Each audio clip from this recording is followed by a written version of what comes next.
What a finish! What a man! The drum roll finishes, and the target is hit. And that was it.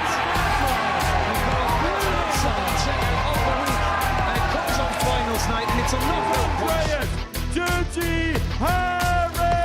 Van Velzen!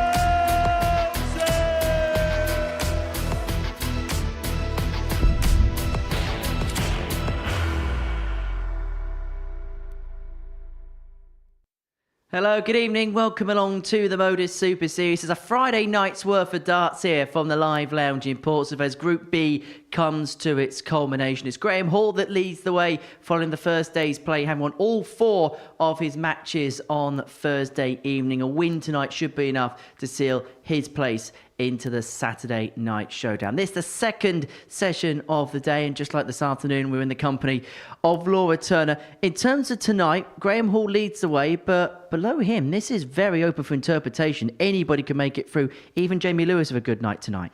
Yeah, and to be fair, Jamie Lewis, I think, apart from actually picking up wins and picking up points, he performed brilliantly. But as you say, yeah, it's a real mixed bag as to who's going to take those other 2 spaces. Obviously, Graham not 100% confirmed yet, but it looks very, very, likely that he's going to make it through. Second session of the day this afternoon, Group C came to its culmination and Johnny Haynes won all 10 of his matches. He topped the group and he did so with the best record we've ever seen in a Group C. He joins a list of players that have done so in the series format, and with the best legs difference as well of anybody, plus 28. You'd have to go all the way back to Richard North in Series 2 with a better record than that. And I suppose what makes it even more incredible is the fact that Johnny wasn't even meant to be here. He came in as a late replacement for Martin Adams, who withdrew on Tuesday, and he's taken the opportunity perfectly. He has indeed, hasn't he? A couple of days' notice, comes down here to Portsmouth, and actually speaking to him afterwards, he said he wasn't actually playing that well. He's had a few days off and then got the call, had a couple of days throw in beforehand, and yeah, wow, what a session, a couple of sessions we've had from Johnny Haynes, culminating in the best match of the whole 2 days action, just to finish it all off. Maybe the best prep is no prep whatsoever. Let's have a look then at the tournament bracket, because Brian Roman joined Johnny Haynes through Group C, and he did so in dramatic fashion. Tonight we'll see the culmination of Group B, where Graham Hall leads the way. John O'Shea, Jamie Owens, Alex Moore and Jamie Lewis, the other players in action. This is how the table looks then at the halfway stage of the group. As you can see, Graham Hall with a 4-point lead, 3 from 5, make it through this evening. And look, Graham, 8 points his name, 4 wins out of 4, and it just felt like as the night went on, he just got better and better. Yeah, and you could probably say that about his whole week, actually, because he was really solid in Group A. Was just missed out on an automatic qualification by 1 win. Came here, obviously drew a line under that, but just pushed on even further. He had the highest stats out of absolutely everyone going into today, and yeah, he's just not looked back, has he? In terms of Jamie Owens, a knighted 2 halves, lost his first 2, won his last 2, and that last performance he left with a bit of a statement, didn't he? 98 average. Yeah, and again, he was another one that just seemed to not really settle down in those first couple of games. Sometimes it's hard when you're coming back here. You want to do well, you want to make it through to Saturday. You know what that feels like, and it just took him a couple of games to settle in. But like you say, once he really did settle down. So yeah, real challenger for one of those top spots. Well, let's have a look at the betting there. No surprises because of the 4-point lead. Graham Hall's the 1-6 favourite. So are we actually looking, maybe aside from Graham Hall, the fact that the bookies maybe fancy Jamie, John and Alec, remember, all with the same number of points, that's maybe who they fancy in terms of table order to make it through? Yeah, I would agree with that as well. I think just based on what we've seen and where they're positioned at the moment, we know anything can happen, especially in Group B. But yeah, you've got to go with the fact that Graham is a real odds-on heavy favourite to top that group. It is 18+, gambleaware.org if you're going to have a flutter on the Super Series tonight. Right, first up for us, Jamie Lewis didn't win a game yesterday, but averaged 92 for the night. He takes on Alex Moore. Victory here will put him onto 6 points and will put him in a provisional qualification spot. Graham Hall might be top of the table, but the race for the 3 spots through to tomorrow evening's final, well, it could get a bit intense as the night goes along. I think the game's in a good place. I know the game's there. I know on my day I'm capable of beating anybody. I still want to go in tomorrow and I want to win all my games again and top the group, but I don't want to be coming second in the group again.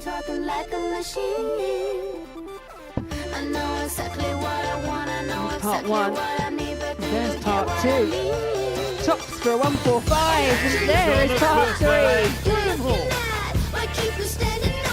Good time finish. And a 3-0 lead. It's just 2 he needs. For Alex Small to get his first win of the night at the 16. That's an 11 darter. That's a class leg from Jamie Lewis.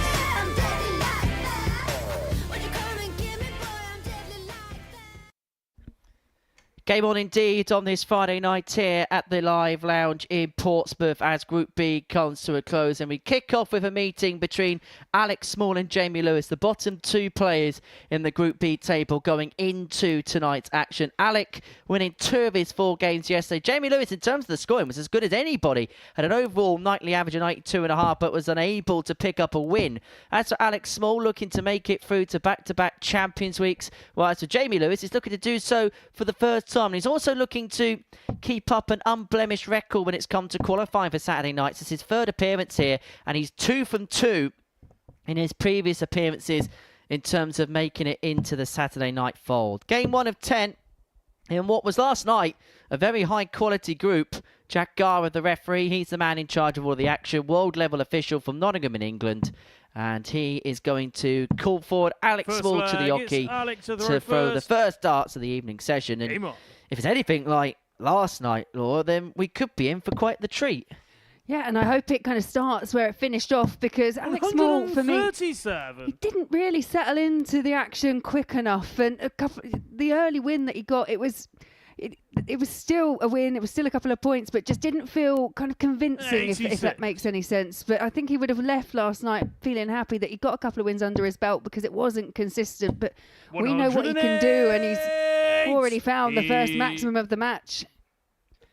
Just his 2nd visit, really strong start. It was Jamie Lewis that did all the scoring yesterday. He had the most 180s of anybody in the group. He had 6 last night. The scoring power was exemplary from him, but 5 from 28 when it came to his doubling. 17% on the doubles. That was where it went wrong for the former World Championship semi-finalist last night. But it's all going right here for Alex Small in the opening leg of the night, leaving himself on 44 after just 9 darts. And 44. Potential 11 darter to kick the night off. Game shot on the first I had to settle for a 12 darter in the end, but yeah, very comprehensive start to the encounter. Second leg, it's Jamie to throw first. He's a player that at times, and at his best, can play in real spells, can Alex Small, and he'll be staring down a place into tomorrow night's finale come the end of the evening. I think we used the word patchy, didn't we, to describe last night's performances, because we know how good the A game is of 58. Alex Small, but I think he'll be the first to admit that it hasn't been as consistent as perhaps he would like it to be this week. Yeah, and I guess an example of that is out of the entire field. And as you say, it was a high caliber night anyway. The daily stats have it at around 88.5 for everyone's 59. averages in their entirety. But for Alex Small, out of the whole pack, he had the lowest average, but actually had the 2nd highest amount of 180s. And like you say, it just goes to show when he finds that first dart, he has the ability to kind of follow 58. everything in, but just didn't have the whole package for the evening. Yeah, 83.83 was his average yesterday. 60. 10 from 30 in terms of his doubling. Doesn't take a mathematician to work out what that equates to. And if you're not a mathematician, it's 33%. 136. But this was what Jamie was so good at yesterday, leaving himself in handy positions after 3-4 visits to the board. The problem was he was unable to see it out. But he has got 6 from here to level this game up at 1 apiece. And for him, winning this first game is of paramount importance. As a glance over the scoreboard, 107 was left, but because Alec wasn't on a finish, didn't have to chase the bullseye. 78. Nice setup in the end by Lewis. 100. Jamie require 32. And you feel just taking this Game double shot on the cleanly, that second feels leg, all Jamie important Lewis. for Jamie Lewis. So it's not something we necessarily we want Third to leg, emphasise, it's but Alec to throw it wasn't just the first. fact that there were a lot of missed starts. I think it was 23 overall in the evening for Jamie Lewis. It was just the fact that 140. even though he'd created these big leads and had the opportunities at the outer ring, couldn't take them, but he was punished nearly every single time for missing. And players, by and large, because of the way Jamie was 136. playing, had to raise their game against him. His averages yesterday in individual matches, 91.21 against John O'Shea. 100.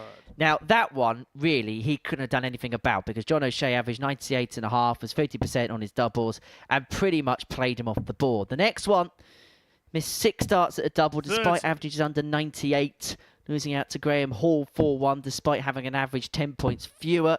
He then lose 4-2 to 100. Jamie Owens, so himself averaged just under 99 in that particular match. And well, this was his worst performance yesterday, and his worst performance was 86.15. 2 from 13 on the doubles. And Alex Small in this game Alex, you yesterday, require 94.32 161. average, 4 from 4 when it came to his finishing. And he's got 6 from here as the wild card to open up a 2-1 advantage. 55.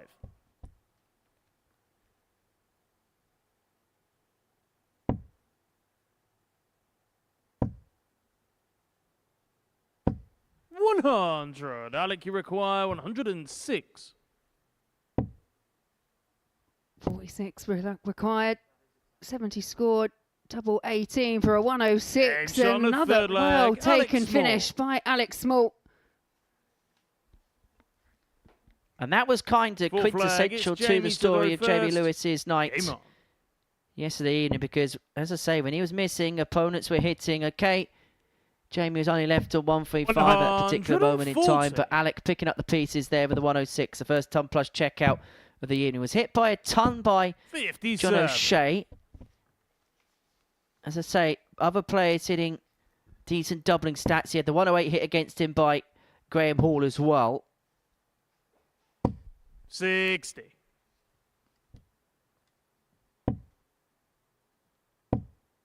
As we mentioned yesterday evening as well with Jamie, 28. yes, he wants to get results, but it's kind of the secondary objective. The primary one is to see where his game is at, and the game's in a very good place, and if he can tidy up the odd missed double here and there, he could be in a position that when he comes back next time round, that not just challenging for Saturday, but playing the darts that would challenge for a week. 140. Jamie, you require 164. Yeah, and I think coming into this group, we said it a few times. I mean, on paper, it looked like a really hard one to kind of pick 2 players that weren't going to go through because we know they've all got the capability of doing it. But it's those fine margins, and Lewis is really pulling away in this 4th leg. 100. Jamie, you require 30. 6 darts from here, so doesn't have to go directly for the double 15 if he doesn't Game's want on the to, floor. but decided to go first time. 13 darter, and we are back level at 2 apiece. 2 from 2 on the doubles for Jamie Lewis, having hit just 5 from 28 over the course of the night last night. And it is Alec to get us underway. That the checkout stats following 4 legs, just the 1 dart missed it double between the pair. Just a slight stoppage in play here before we get the 5th leg underway. And it's one of those things that's unique to this tournament, that sometimes there will just be a slight pause, a slight delay, and Alex Small going back to the drinks table, just ensuring that he doesn't get bogged down by anything, just trying to calm down, and Jamie Lewis doing something similar. So both players head back to the drinks table and kind of finding the lighter side of the situation.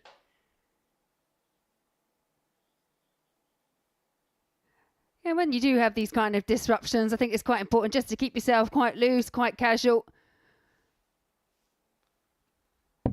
This just a slight technical issue, so the players are just warming up to keep themselves ticking along. So you're not actually missing any darts at this particular moment in time. 2-2 then between Jamie Lewis and Alex Small. This game 1 of 10 that we're going to be bringing to you on Pluto TV tonight.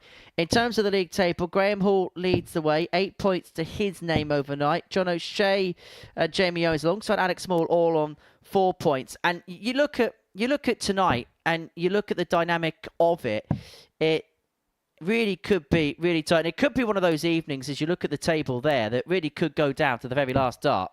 Yeah, and it makes it very exciting, doesn't it? Because that's what we like. We like it when you get that drama. We had it in Group C this afternoon. It went right down to the wire in the end, and every game seemed to count for something, and that's what makes this type of format so enjoyable. But as you say, it was a game it was an evening of two halves, you could say, for John O'Shea and Jamie Owens last night. It was John O'Shea that made the really strong start.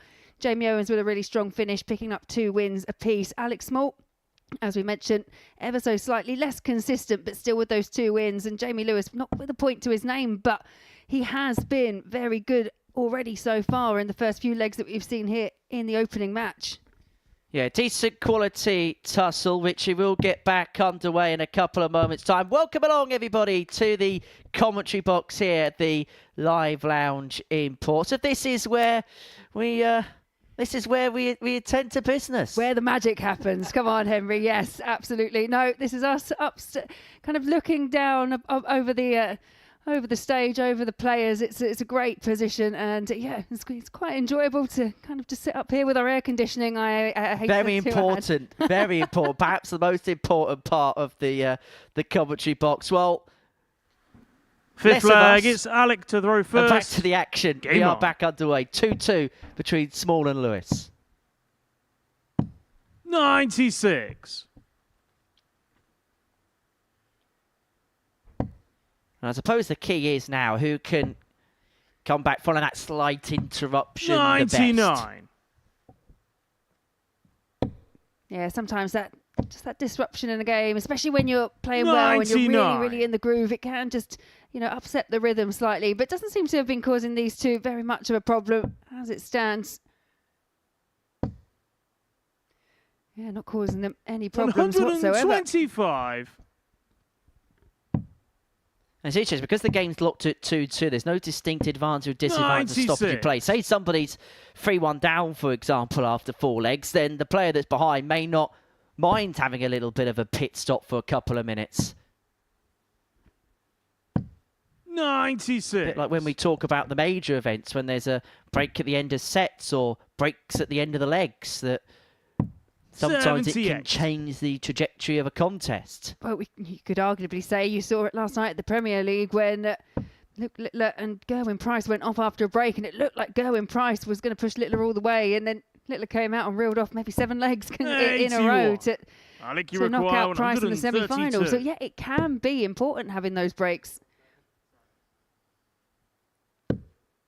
Obviously, a little bit differently to the breaks in TV events where the players head off stage. Both players are still on the board and practicing, so they haven't had the chance to actually head off and have a team talk with oneself. But it's Alex Small who's going to get an opportunity here at Tots, free in hand to open up a 3-2 lead and to move in a leg of moving himself onto 6 points. And if we be realistic, 84. Yes, there's still a chance, but for Jamie Lewis, he'll probably feel like it's close to curtains if he loses this one. Game shot on the 5th leg. He's a leg away from said defeat.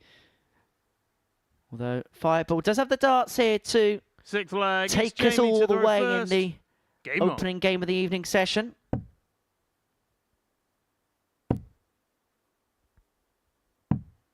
$84. You just have to keep reminding yourself as well, when you're in a position that Jamie Lewis finds himself in, just keep doing the same thing. You're playing well, you're doing well. The opportunities will come, and then you will eventually take them. And he's had 2 chances at the double so far in the match. He has been denied in the other 3 legs by Alex Small, but the one he has had them, at least he's taking them. And it is the story of his week continuing here, because he's averaging 99.8. And even when he solves one issue, it looks like another one becomes apparent. Yeah, but such is the high quality and the calibre of the players that we've got tonight in Group B. Well, you look at the numbers, and they're not too far off what you'd expect to see on a Pro Tour and the like. As Small piles in his 2nd max of the match to leave himself on a finish to win it. Jamie Lewis desperately trying to find a treble. Does last art of asking. Gives himself a chance there if Small can't find the 1-2-4.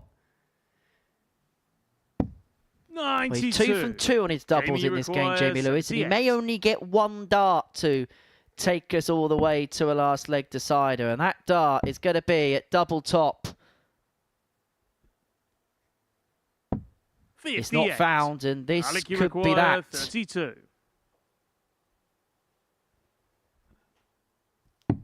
Game shot. Yeah, no problem in the end. It was a break and throw from Alex Small to defeat Jamie Lewis 4 legs to 2. Again, excellent play from both players, but it's Lewis that still remains at the bottom of the table without a point to his name. Yeah, handshake at the end between the two. It was an excellent start to the evening, and there are the stats. Jamie Lewis 98.21, Alex Small and 96.92.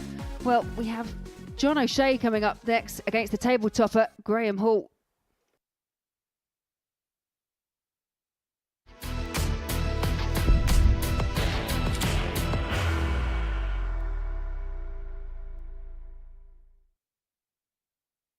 Are you ready to lift that trophy, Darius?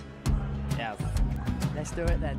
Ladies and gentlemen, your Modus Super Series 9 champion is Lucky D, Darius Labanowski!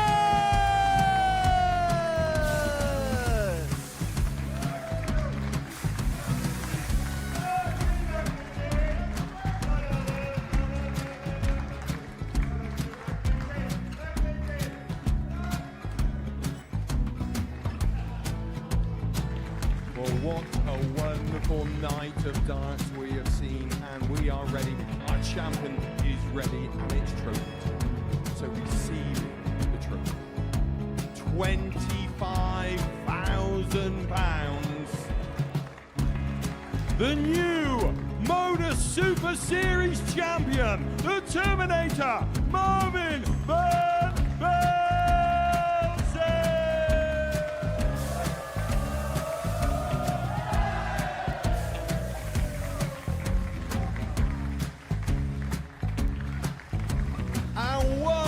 Time, the 8th Modus Super Series champion, the Terminator, Marvin Van Velzen. And the new Modus Super Series champion is Andreas Dirty Harrison.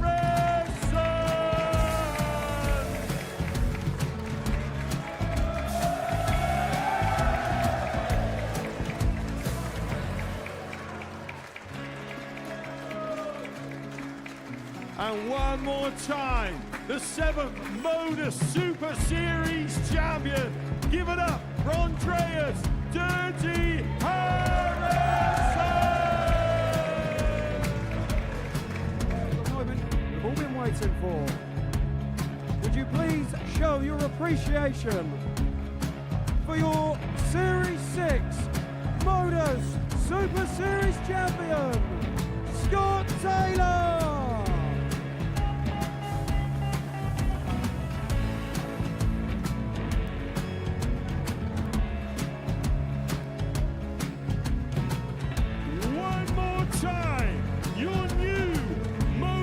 Super Series champion. He is Chucky. He is Jim McEwen. Ladies and gentlemen, your Modus Super Series champion, retaining his title, the Luke Littler.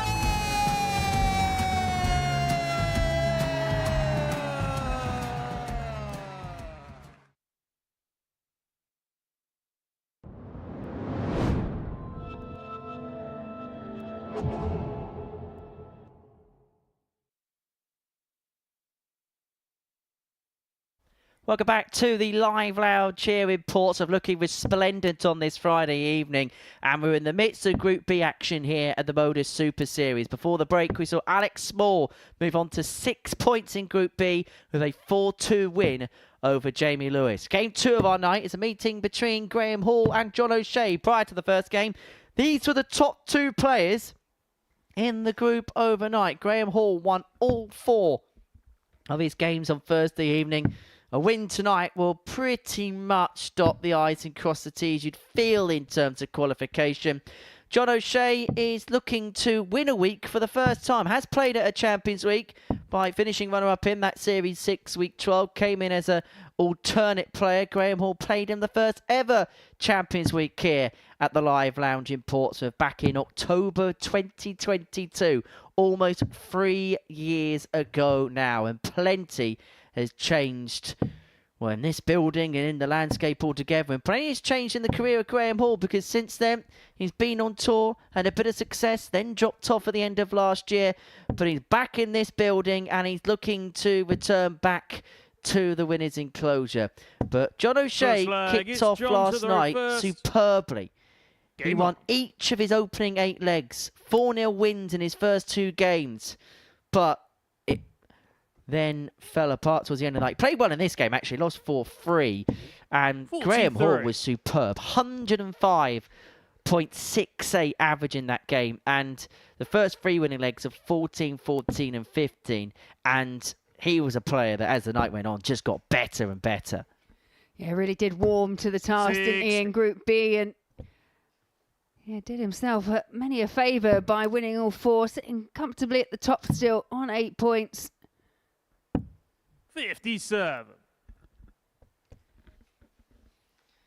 And his numbers for yesterday, Graham Hall, were nothing short of exemplary. In fact, the numbers are world class. 93.1, his overall average for the night. And his finishing 16 from 38, 42%. That will mix it in any league whatsoever. Yeah, only player in the field to register a 10 plus average so far. And as you've already mentioned, that did come against John O'Shea in the penultimate match yesterday. But John O'Shea, he made the better start, I think, out of pretty much all the players. Yes, Graham won all his games, but it was John O'Shea who kicked off the action. Won his first match for, I think it was 4-0. Backed it up with another 4-0 win over Lewis as well. He was sitting pretty at the top, and it just 45. fell away towards the end of the evening for John. Well, it was always a feeling at the midway point of the night when these two played at the end of the evening. It was actually going to be a battle as to who was going to complete the card. Didn't quite work out that way for John O'Shea. And you may have the darts taken off of him in the first leg here. Only a ton. Does leave Graham Hall on a finish. How handy can O'Shea leave this? Needs a treble, leave himself on a 2-darter. Unable to do so. Graham, you require 160. So Graham Hall, first poke here at the 160 to get an instantaneous break of throw. Not to be this time. And so from 160 to 116. 60. John, you require 116. Yeah, that makes it a bit awkward. Got to stay there. Yeah, great second dart to find the treble 20. So double 18 for a 116. Game shot on the first leg. Great start from John O'Shea. Highest finish he's had so far in Group B. Second leg, it's Graham to throw first. Game on. Well, he got off to a quick start last night, and he is off to a quick start here.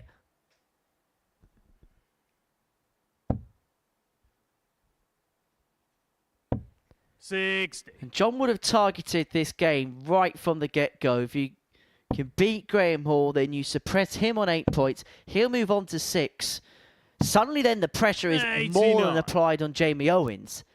And then probably everybody else in the group are probably thinking, I know Jamie Lewis is on 0 points, but if he carries on playing the way he does, at some point his luck's going to change. And he can actually be somebody that can do a bit of damage for me when he's playing the other players around you in the table.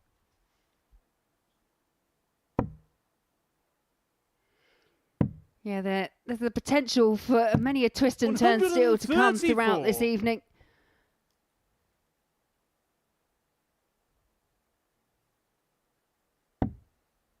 Feels like one of those nights set up for early hour carnage. 97. We're with you until around about 1:30 in the morning if you're watching in the United Kingdom.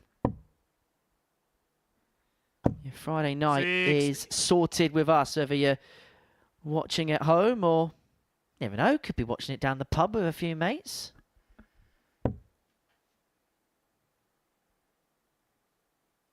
bit of a smile there from Graham Hall. 50 I think serve. that was kind of a sarcastic smile, just not quite pinning the treble 20 as much as he was yesterday. And yeah, it's a throwaway of the hand as John O'Shea goes 2 in the treble 20 bed. There's a third. 108. Yeah, second maximum of the match. Both of them going the way of John O'Shea. Well, he said he'll feel like he wants to set his stall out early, and that is exactly what he's doing here. And for Graham Hall, it has to be said, this is an 100. uncharacteristically Johnny slow requires start 38. from him. And John O'Shea is taking full advantage of it. He's going to split this 38. And now he's looking at double 8. And no Game shot on the mistake. second leg. 15 John data, O'Shea. 2-0 lead.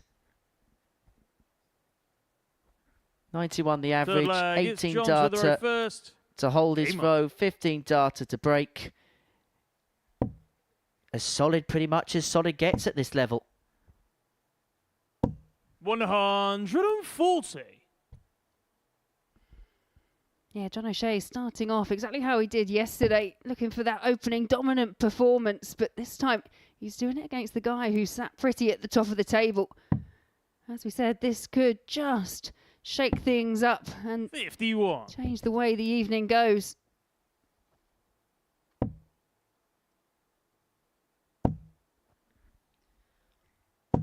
$60. Apologies if I throw you under the bus of this question. I'll just give you fair warning. If you're still going to ask it, and it still potentially could throw me under a bus, but yeah, I'm used to it now, Henry. I thought I'd be polite, at least. Polite, but still do it. Yeah, go on. Yeah. 45. Of the players on 4 points overnight, who do you think would have been the happiest of the three? It's between Alec and Jamie for me, I think, just because of the 44. dominant start that John made yesterday. Yeah, I don't know. I think Jamie looked quite relieved when he got over the line out of all of them. Because more than anything else, it just keeps you in contention coming into this next day. You know that you're going to be in and amongst the mix, and then it's just totally in your hands. If you can go through the card like Graham did yesterday, then 140. you're home and dry. Yeah, Owens involved in the next game, which I expect Jamie to win. Yeah, just realised I meant Jamie 100. Owens. Yeah. Told you, keep putting players with the same names on the same weeks. Gets confusing.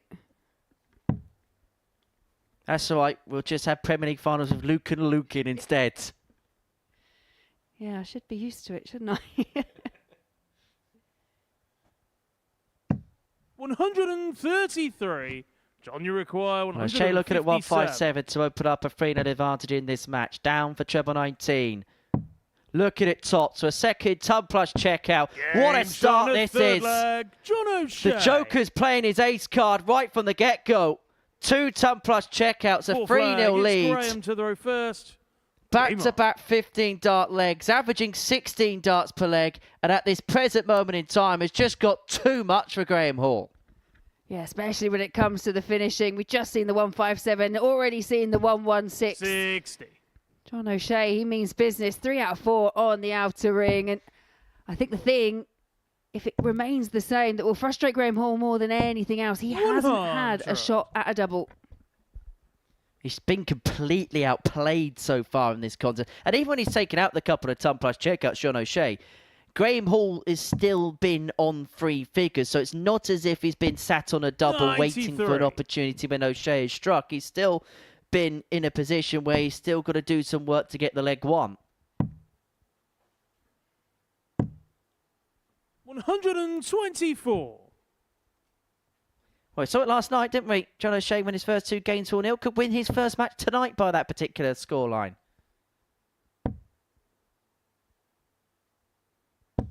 $135.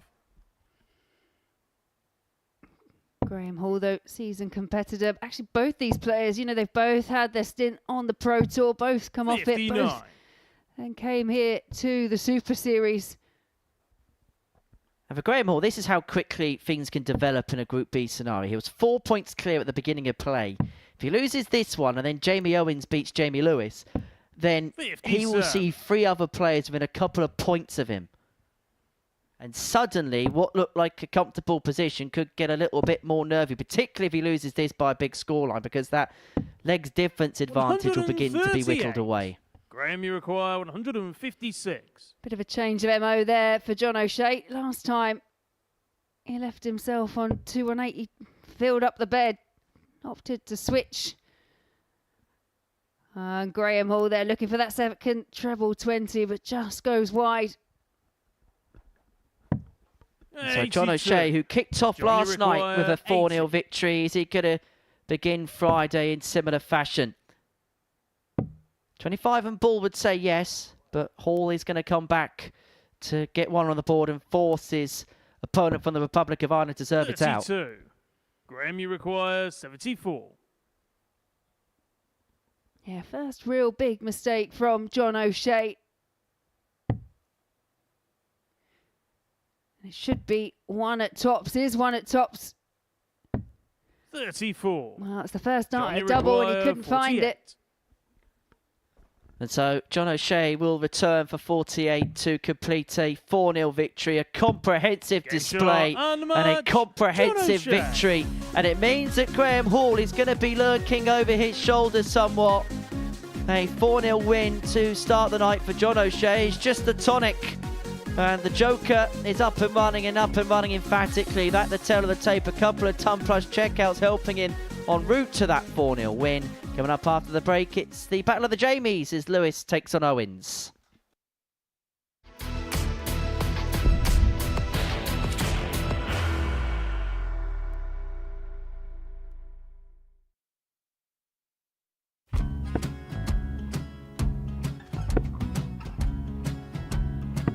$54. Charlie require 164.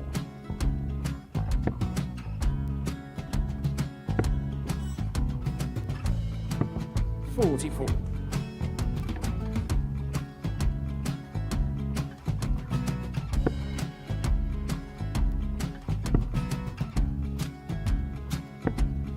$32. Charlie require 120. Well, 120. He's got a fair, at least 2 handfuls at this. Just needs to stay 60. there. That's a good shot. Halves his score. Leaves himself on a 2-darter.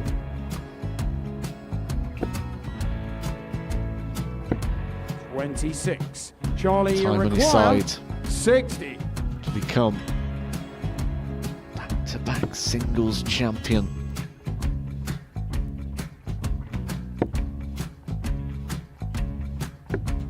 $40. Definitely a couple of nerves in those last 2 darts. But he'll be coming back. It's a moment he's been in before this situation. Standing at the back of the stage, Charlie approaching the require Oki with a 20. chance to win the title.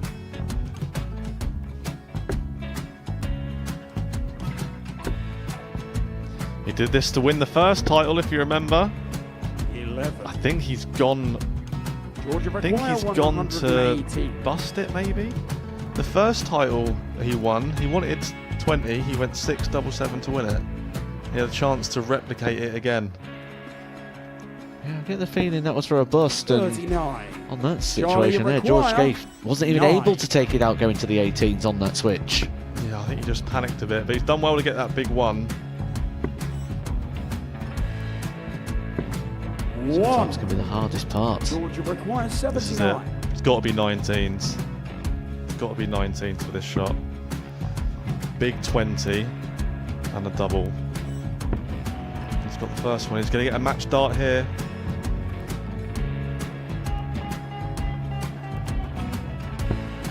$59. Charlie Threw the entire require body into that 8. one. Just didn't want to let go of the dart.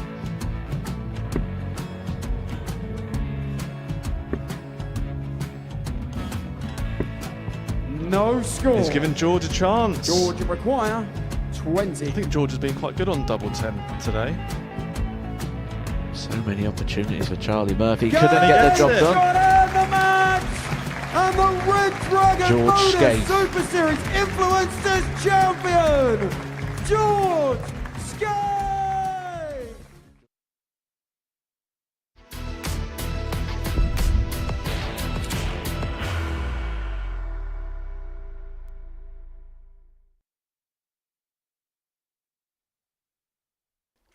Welcome back to Pluto TV's continuing coverage of the Modus Super Series on its dedicated 24-hour channel. Darts all the time, and that's how we like it. Before the break, John O'Shea got the better of Graham Hall by 4 legs to 0. A couple of ton plus checkouts en route to that victory for Graham Hall. It's a first defeat in this group, whilst Jamie Lewis is looking for his first win of the group. How he's still searching for a first with the way he's playing, I have got no idea. And I think he's probably scratching his head as much as anybody else. The 33-year-old from Carmarthen in Wales, a former weekly finalist in the previous series, up against a man who's made a weekly final on 3 occasions in Jamie Owens. 4 points to his name overnight. The 35-year-old from Stockton-on-Tees, the part-time footballer, turning his hand, and a dab hand at that, into the world of darts. He made his debut here in August last year, and he's pretty much been a mainstay ever since. It's his 4th appearance. He's qualified for the finals, as I say, in each of his previous 3. But I get the sense he's a player now that's looking to take that next step. As good as it was to qualify for finals nights on all these occasions, maybe he's thinking that next step naturally now is to get through to that championship game and maybe make it through to a Champions Week. 140. If that is the way he's thinking, then I totally agree with him, because, as you say, he's made the transition from group stage to the finals on 3 occasions, and it is that next natural step. 125. But you still have to ensure you get there to take that next step. And like I say, this group is still hanging in the balance for me. 177. Well, the one thing I will say about Jamie Lewis is, despite not having any points, he is not relenting when it's coming to the scoring. 120. If this was a master out competition, then Jamie Lewis would have picked up maximum points. But unfortunately, you've got to hit those little things around the side of the board to win legs. And that's been the nagging problem for Jamie over the last couple of days. 100. And this is what Jamie was doing yesterday, down to a 2-dart potential checkout in 40. 9. Jamie require 84. Possibility here for an 11-darter. Double 12. Yeah, 11-darter it is to kick off game number 3. That's his 2nd of the week so far. Second leg, it's Jamie Owens to throw first. Game on. I think you also got to give credit to Jamie Lewis here, because there's many players, well, maybe not many players, but there's been the odd player here and there that's played to this kind of standard, not got any rewards for it. And sometimes towards the end of that group, you can understand why the head drops a little bit. But you haven't seen that one bit from Jamie here. The head has been screwed on regardless of the situation. 98. Yeah, and he's probably thinking to himself, right, I don't know what more I need to do. So if I just go out and hit everything between 11 and 12, then I should be picking up a point or 2. He started off with the 11. He's going to hate me for saying this. I'm sure there's a list of players that you could say that about. 55. But he could well be the best ever performer to not pick up a point in a group. Yeah, but you possibly might not be wrong, because 74. like we said, we've waxed lyrical about the way he's played. He just hasn't converted them into wins. It's a compliment. It's very backhanded, but it's a compliment nonetheless. But in this game, he's averaging 118.2, and Jamie Owens has got absolutely no response whatsoever up to press. 100. You say that, though, he is the first down to a finish. He did have the advantage of throwing first, but you know, here Lewis will be back on something much better. 120 scored, 94 remaining. 138. Jamie require 160. This would sum up Jamie Lewis's week. But the 160 isn't going to go, and so Lewis back for a 2-0 lead. Held an 11 and leg one, could break in 14 here.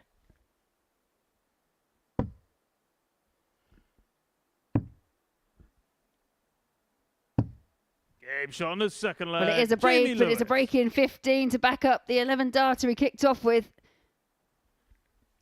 Playing like a dream at this present moment in time. Game on. And maybe he's just channeling all of that anger and frustration perfectly because he knows he's playing well, but he's not getting the results. 85. And perhaps it's no surprise that at one moment it was all going to click together and somebody potentially could be on the receiving end of it. And it looks like Jamie Owens may well be that man. 140. Who, remember, hit Jamie Lewis with a decent performance himself. Averaged 98.8 and a 4-2 win in this particular fixture yesterday. But this is a special performance. Let's get that right. Average of 115.03. Highest average of the series so far, 120.24 from David Evans against Mervyn King in the opening week's worth of play. Yeah, and Owens not doing too much wrong, but just has no answer against this barrage of scoring that we're seeing from Jamie Lewis. Jamie Owens is a bystander averaging almost a ton. Averaging over a ton now. 140. Jamie require 136.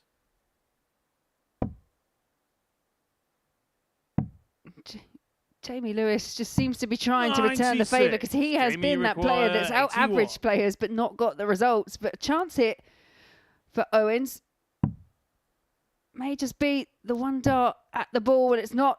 It's double 30. 55. Jamie require 40. And so tops for Jamie Lewis to move 3-0 to the good. Game shot on the third This leg. is a special performance. 13 darter on the back of the 11 and 15. He's averaging 13 darts per leg. The average 115.62. And if he can ascertain that particular average, if he can find one more 13 darter, then he will be on the honours board in terms of highest averages that we have seen in this particular building. In terms of players that have averaged that here at the Live Lounge in Portsmouth, 59. Conor Heenahan's done it against Johnny Haynes. Cam Crabtree against Matt Jackson. Conan Whitehead. Adam Lipscomb against Hilton Klein, 40. the last player to do that, back in November 2024.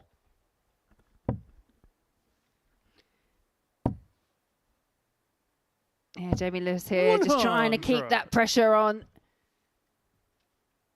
And if I'm right in saying, Cam did that in his debut game here. I think he did, yeah, I remember. 96. Because I come from the same area as Cam, so more than aware of what he was doing away from the Super Series. And I think a lot of people were like, who is this guy? Kind of made everyone stand up to attention right from the very off. And now finds himself on the Pro Tour. Yep, averaged that in his first game, and then it all got worse numbers-wise from there. It does set a bit of a level, doesn't it? Let's be honest.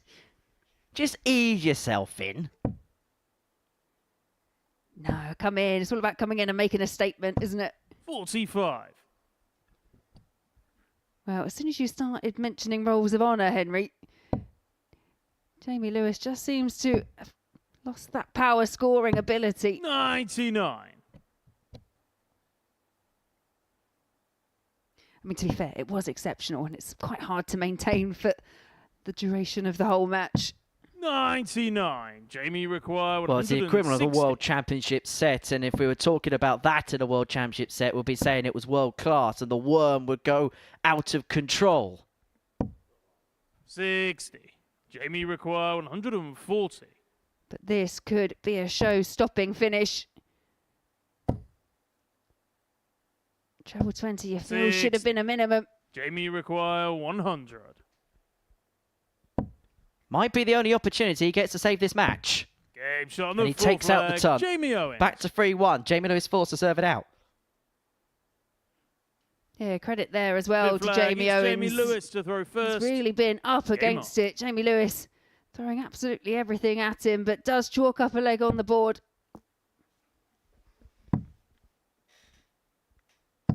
And at this point, Jamie Lewis would just want to get the job done as quickly as possible and get that first win on the board.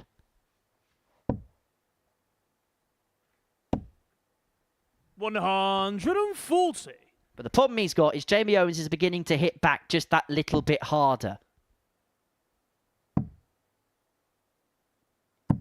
134. Yeah, back-to-back 1-3-4s, really pulling that 19 into play. But as you say, Owen seems to be hitting back and hitting back with more on each occasion. 140 followed by a 180.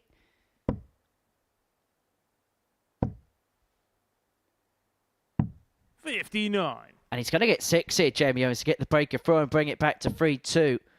And then one begins to wonder what is going on in the mind of Jamie Lewis, because he's averaged 115 for the best part of 3.5 legs, and he's then being 46. pegged back into a match.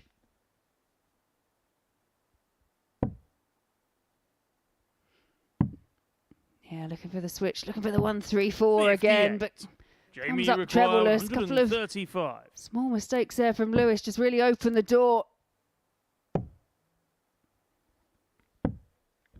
83. Well, this to Jamie put the seal on what has been a 116. very good display from Jamie Lewis.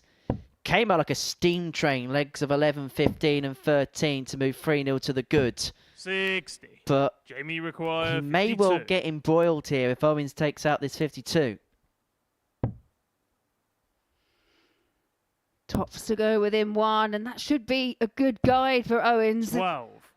Just sits alongside it. Jamie require 56. Well, he's been waiting a long time for this moment, hasn't he, Jamie Lewis?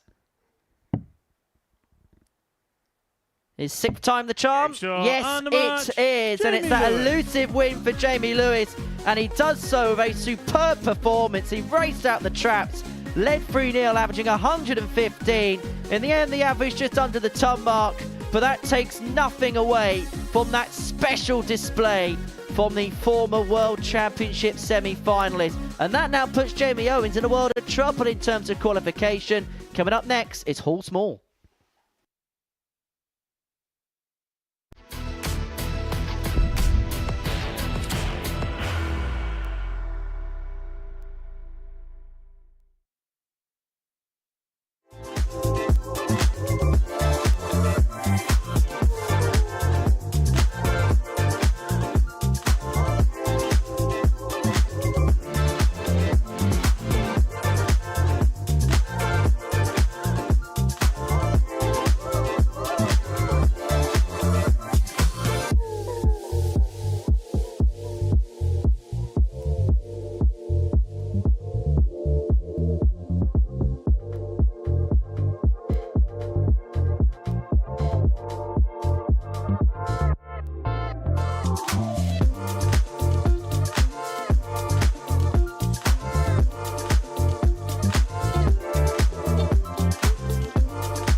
That is a trailer for a player that's going to be playing in Series 11 here at the Modus Super Series. Did you get it from that particular guess? Well, congratulations. You get a grand prize. That prize? Absolutely nothing but pride. Anyway, into game 4 of the evening session. It is a meeting between Alex Small and Graham Hall. And Graham Hall can qualify through to tomorrow night's final with a victory in this one against the wildcard. Before the break, Jamie Lewis got his first win of the group. Really good performance. 98.31 the average in a 4-1 success against Jamie Owens. It's First leg, it's Graham to throw first. It's Small. Game on. And for G-Man, Saturday night is within touching distance.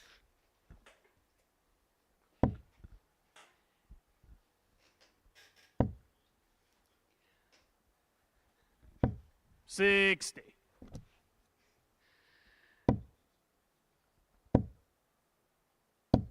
$81. Yeah, it's interesting, this match. Obviously, as you mentioned, Hall has the opportunity here to book his place into tomorrow's finals. But for Alex Small, 100. he too is looking to secure a position as well. And he's at the moment finds himself on 6 points. He's already played that opening match against Jamie Lewis. Got a 4-2 victory.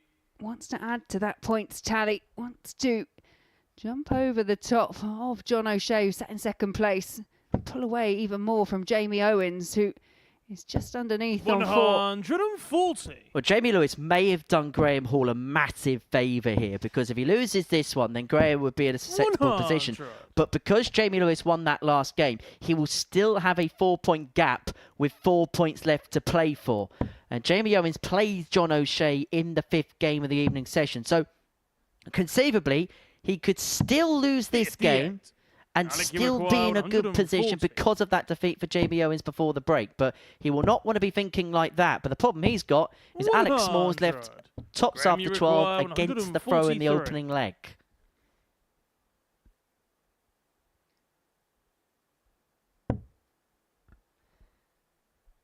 We described the play of Alex Small yesterday as kind of inconsistent, a bit patchy. Well, it has been nothing of the sort tonight, and looking now to convert tops for that breaker throw. Well, it's double 10.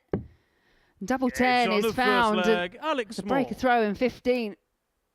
Looks business-like tonight, doesn't it, from Alex Small? Really good performance in the first, which is also aided by a little bit of an interruption at 2-2. Won the 2 legs after that, and he's setting his stall out early here against Graham Hall.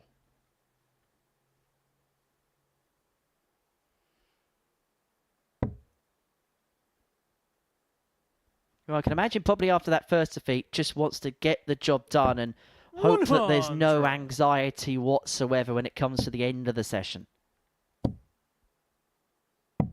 57.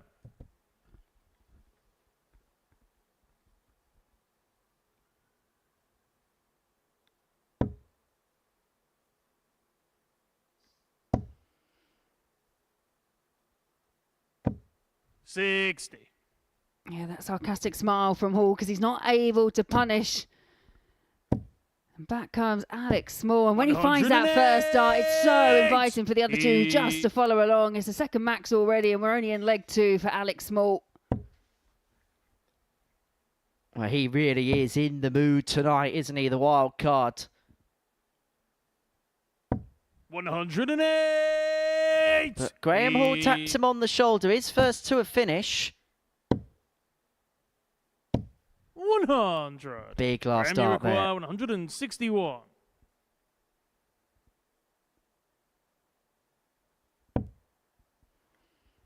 Yeah, that opening match that Hall had against John O'Shea. It was John O'Shea that found all the show-stopping finishes, the 116, but that beautiful 157. He limited Graham Hall to just one dart at a double in that match. 104. Game shot on the second leg. Quick Alex fire brilliance. You hardly had time to draw breath by the time Alex Small had thrown those 3. Back-to-back 15 darters, 2-0 leads. Graham Hall is averaging just under a ton. and has not even had a dart at a double yet. Yeah, very much a case of deja vu for Graham Hall at the moment. Obviously, going through the card yesterday really has put a bit of a target on his back for the chasing pack. Well, we know that Alex Small has an incredibly high level in his locker. He is somebody that has 96. averaged way over the ton mark here at the Super Series in the past. 57. Was involved the last time he was here. Was involved in that incredible game on the Saturday night against Adam Zavada in the group. It ended up then being the final on that particular Saturday, which would seal his place into 38. Champions Week.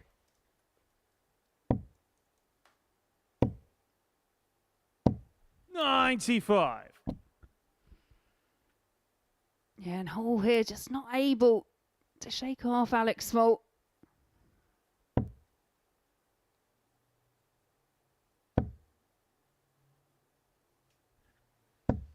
$100.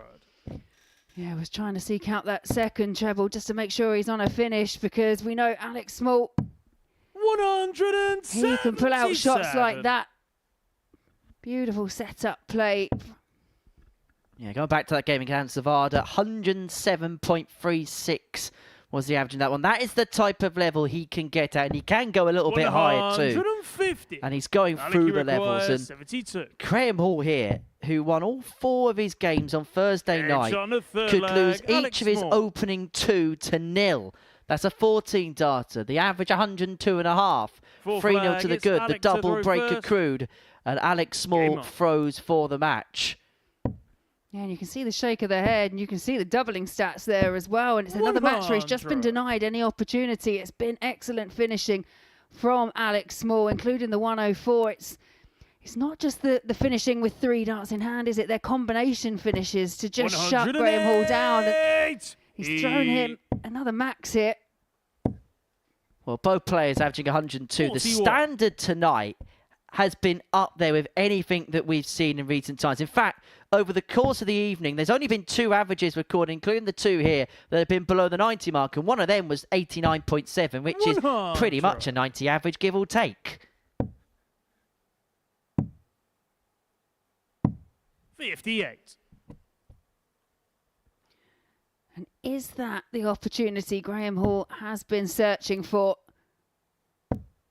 A real swing in the averages as he pins. 140. Pins the first 2 trebles. Can't find the third, but down to 81 after 9. And he had to leave himself at 81 after 9 because Small himself 81. is on a big finish. Double 12 for an 11 darter. Shot on the 4th flag, Graham Hall. Well, the legs in this game, 15, 15, 14 for Alex Small, and 11 darter, best of the match there for Graham Hall. To throw first. Game on.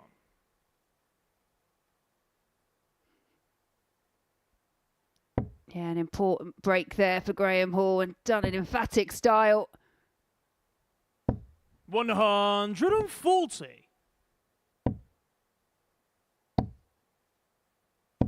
100.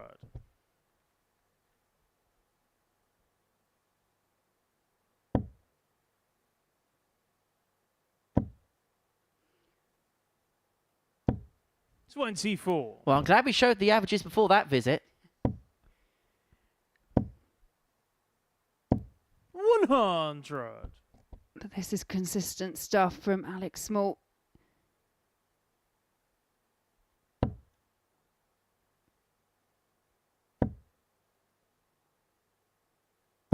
$140. Yeah, just the one slip in the leg from Graham Hall.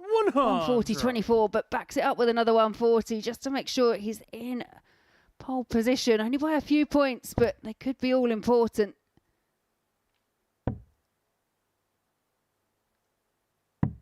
$59.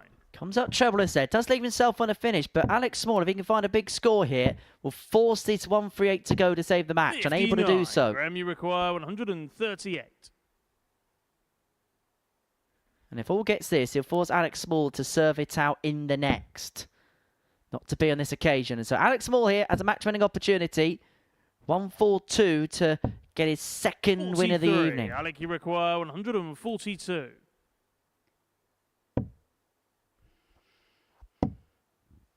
No, but what is he going to be able to leave? 86. Graham, Left you himself on require a single to 95. double if Hall cannot convert this 95. Goes for the bullseye, gets the bullseye. He's going to get a dart in his hand, and the dart of choice is double 16, or at least the target of choice is double 16. He's unable to get, and Small is back Alec, you for the require match. 56.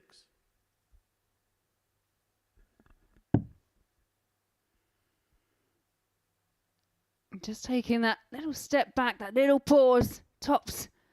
That should be a good guide, 36. but goes underneath. Graham, And I you do wonder for require a rhythm player 32. like Small, you know, is that pause really beneficial? A shake of the head from the wild card. And he's going to be forced to serve it out. Graham Hall finds the double 8 to bring it back to 3-2. And now question flag, it's marks Alec to the being row asked of the Welshman, who led this game 3-0 47. after a real initial burst out the gate. But now he's being put under real pressure from his opponent from the Midlands. 44. Alex Small was in a really commanding position, and now just has to see how he holds up on this bit of pressure that's been put on him by Graham Hall. 57.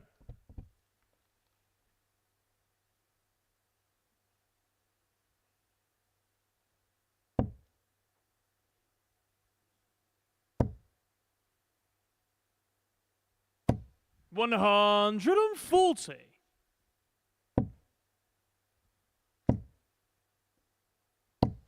$100.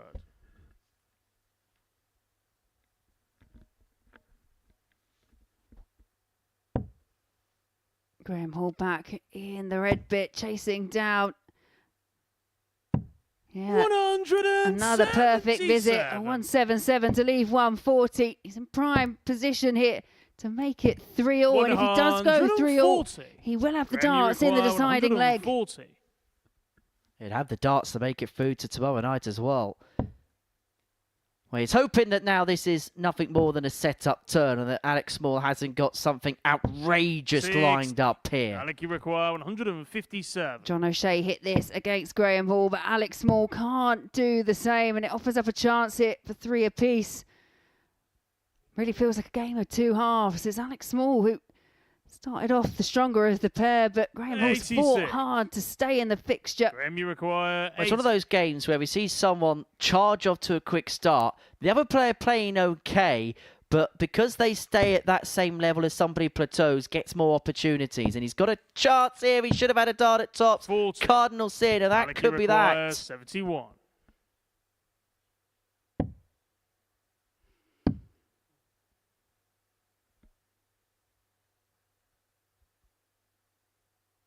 Yeah, single 18 would have left tops, but the double leaves double 11. 60. Yeah, and again, you just require that 40. misfire just really upset the rhythm there of Alex Small. Shake of the head at the back of the stage. He's looking more and more frustrated as Graham Hall pulls back more and more legs. And we're going to go to a last leg, Graham Hall. in which Graham Hall has the darts, and in which 7th and final place leg. It's Graham in to tomorrow the night's first. final is up for grabs Game if on. G-Man can complete the comeback. Remember, he was 3-0 down in this contest, and he's now looking to seal a 4-3 victory, which would set him up for Saturday. It would see him join 100. Johnny Haynes, Brian O'Man, and Kevin Burness in the finale. 85. This is one of these legs that has the possibility of being absolutely brilliant or absolutely nerve-wracking for the pair. 140. Graham Hall really is determined to try and get over the line. He's fought back hard. He was in a seemingly unassailable position at 3-0 down and Should bring it back to 3 apiece and have the throw here, making the most of it. And I suppose the question would be as well for Alex Small, the knock-on effect if he loses this particular match. And it looks like a game now that is very much in Graham Hall's hands. Yeah, I don't know if you could see in the background when those first 2 trebles went in, Alex Small just looked to the floor, shaking his head. He knows that this could be the match that's got away from him. Well, it's an 11-darter which kick-started the revival for Graham Hall off the back of this 81 checker. He's not going to get it done in 11 here. But if he gets it done in 5 visits, then he will win this match. Yeah, and it's a sensible approach because the adrenaline's pumping and the chance to finish it off there and then, it's so inviting. But yeah, you have to have a sensible play. Graham, you require 32. Double 16 for a place through to Saturday night.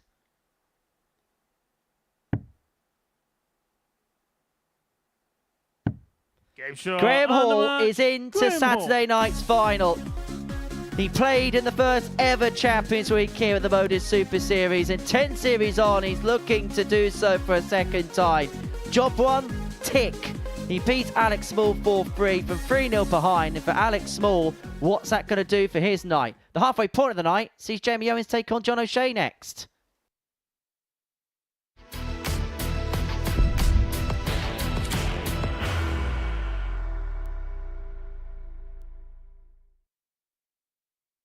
Are you ready to lift that trophy, Darius? Yeah. Let's do it then. Ladies and gentlemen, your Modus Super Series 9 champion is Lucky D, Darius Labanowski!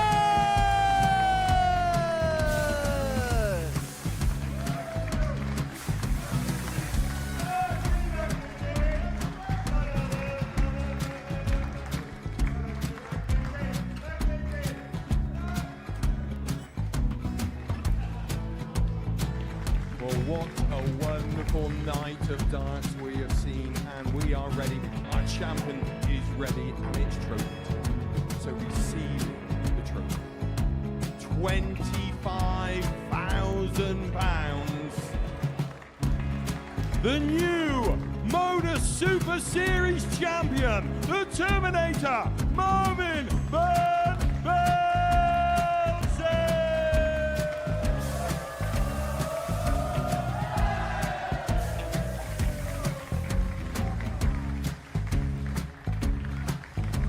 And one more time, the 8th Modus Super Series champion, the Terminator, Marvin Van Velzen. And the new Modus Super Series champion is Andreas Dirty Harrison.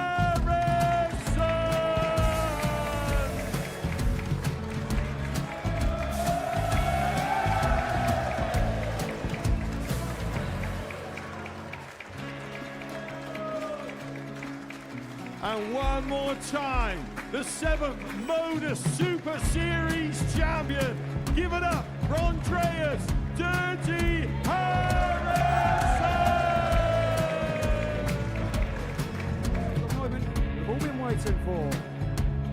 Would you please show your appreciation for your Series 6 Modus Super Series champion, Scott Taylor?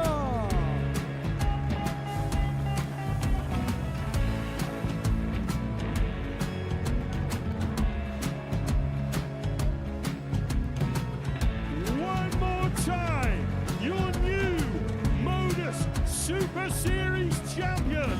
He is Chucky. He is Jim McEwen. Ladies and gentlemen, your Modus Super Series champion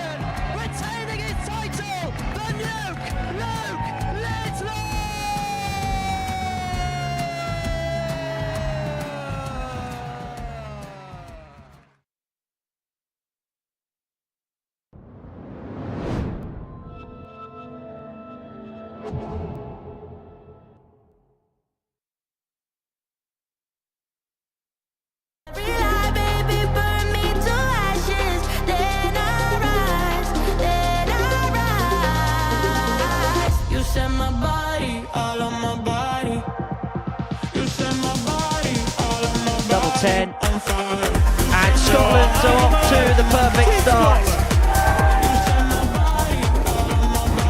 Look at the head there for Jimmy Van Schie. Burnett steps up and Richie Burnett does find double 10 and it is a 4-3 victory. 16 to complete a 4-1 success. Third time in the shot and the Netherlands are into the semi-finals. History is in the making because for the first time ever there will be a pairs 9-dart shootout. Well, this is the loudest I think I've ever heard the live now. Steve West is in race again. Well, that might well be the biggest cheer we see tonight.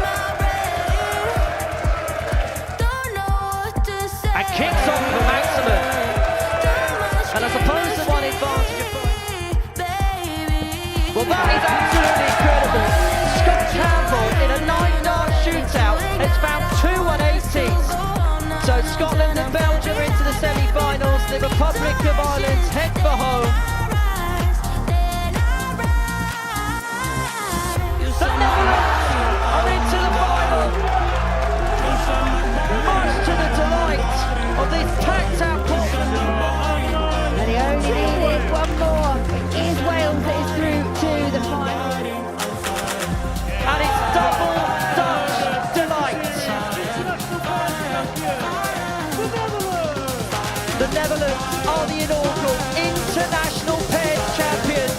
Only one winner. It's the Netherlands!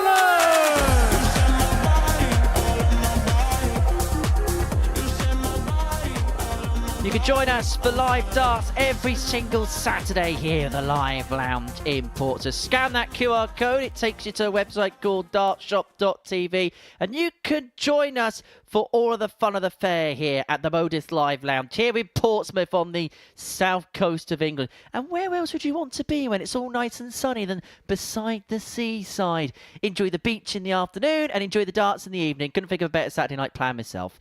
And what you saw there was a look at our previous international pairs evening that we had here at the Live Lounge. Now, we're going to be doing it again in the latter ends of August, the bank holiday weekend. We'll have the Victorious Festival in Portsmouth on that bank holiday weekend. And then we'll find out who's going to be victorious in the international pairs competition. We know Canada, we know the Netherlands are going to be represented by Jess Smith and Dawson Michelle, and the defending champions of Jimmy Van Schie and Danny Van Tripe, respectively. South Africa, the third nation to be announced. Those players will be revealed during tomorrow night's programme. But I reckon you'd have a guess as to maybe who one or two of them might be. Send us in your suggestions at MSS Darts on social media. We're at the midway point of the night here at the Live Lounge in Portsmouth. Before the break, we saw Graham Hall qualify for Saturday night's final with a 4-3 success against Alex Small. Average just under 98-4 from 7 on his doubles. Trailed that game 3-0 before going on to seal a comeback victory. Our middle match of the session is a meeting between Jamie Owens and John O'Shea. For John, 6 points to his name. Victory here would put him on to 8 points and would put himself in a pretty much unassailable position up against Jamie Owens, for whom you get the sense victory is of the utmost importance. He does take on Alex Small in his next game, but he doesn't want to go into that one knowing that it would be effectively a knockout match. It's our middle game of the evening, and the middle game of an evening which has really delivered so far in terms of quality. Yeah, and I don't expect it to subside, to be fair, because they're all still kind of 54. battling. In that last match, Alex Small is probably out in the back room kicking himself at the moment because he raced into that 3-0 lead, denied Graham Hall even a shot at a double before Hall pinned an 11-darter and then didn't look back from that point. And it's just put Alex Small's plans of progressing to tomorrow's finals in a bit of jeopardy, but 37. also Jamie Owens, after losing that's in jeopardy too. I just think, if one of these players can really get a hold of the evening, then fate is most definitely in their hands. And the one that's in the best position out of all of them, out of all the chasing pack, is John O'Shea.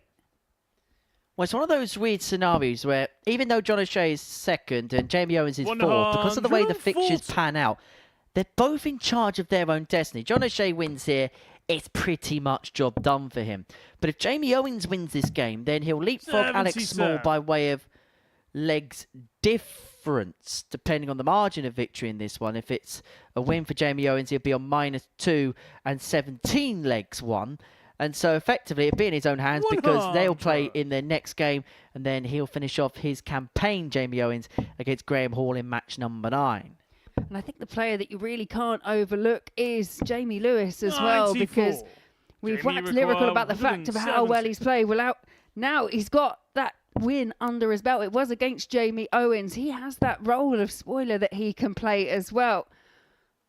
What a role that could be for him, because, as I say, we're surprised, probably as much as he is, that he hasn't got more points on the board. Well, O'Shea cannot find the 1-3-2, and Owens has already taken out a ton tonight. And that's for the only leg that he's won tonight. In that 4-1 dismantling that he faced against Jamie Lewis. And a bounce out was better than that particular dart there. That means he's on 99. It means he cannot finish, and O'Shea's going to come back for the break. 24. Johnny requires 60. Yeah, disastrous attempt there by Jamie Owens. And 2 darts here for John O'Shea, and he only needs the one, and it is the breaker throw. Early doors for John O'Shea. John O'Shea today yet to drop a leg. Second leg, it's the John to first win over Graham Hall, 4 legs to 0, and it's how he started off the evening yesterday. Back-to-back 4-0 wins, and it's just put him in a really comfortable position when it comes to legs difference. 140. Something feels familiar. But the irony is he's going to do it the other way around because the fixtures reverse themselves. But he wouldn't want to do that tomorrow night. What he did yesterday, win his first 2 games 4-0, then fall flat in the semi-finals. It's an endurance test when it comes to Saturday evening. Whoever should get there. We know 4 of the 6 players now. Kevin Burness has known his fate for a couple of days. Johnny Haynes probably knew his fate before turning up this afternoon. He got the job done, picking up maximum points. And Brian Roman had to sweat it out, but eventually got himself into the Saturday night fold. Yeah, it was a dramatic end to the Group C action, wasn't it? Because you say Brian Roman had to sweat it out. It was between him and Alex Williams. Alex Williams went into a 3-0 lead in a must-win match for him. At that point, Brian Roman left the building. He couldn't watch any longer. He thought his fate was sealed, and then must have, well, hopefully, has got the news to him that actually Alex Williams ended up losing 4-3, and it was Roman that got through. Well, it's a bit too late to turn around if he finds it mid-ferry. Indeed. Well, funny enough, Johnny Haynes had to remind us that the last time he was here, he was at the train station ready to go home before he got the call saying, "Don't go, Johnny, you're actually in." It was one of those occasions that we didn't want it to be go, Johnny, go, because Johnny be good on that particular 41. occasion. Johnny requires very nice. 64. For 2-0. Just the other 46. side, and Jamie Owens here has an opportunity to level up at 1 apiece. May just be the 1 dart at tops. He's going to get 2 at double 10.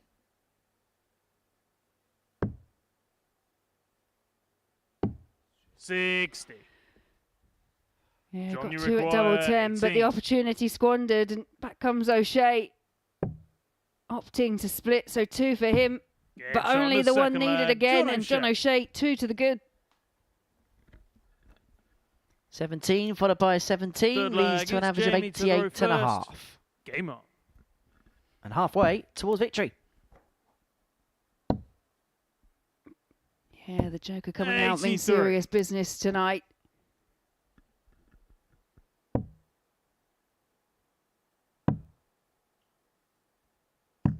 58.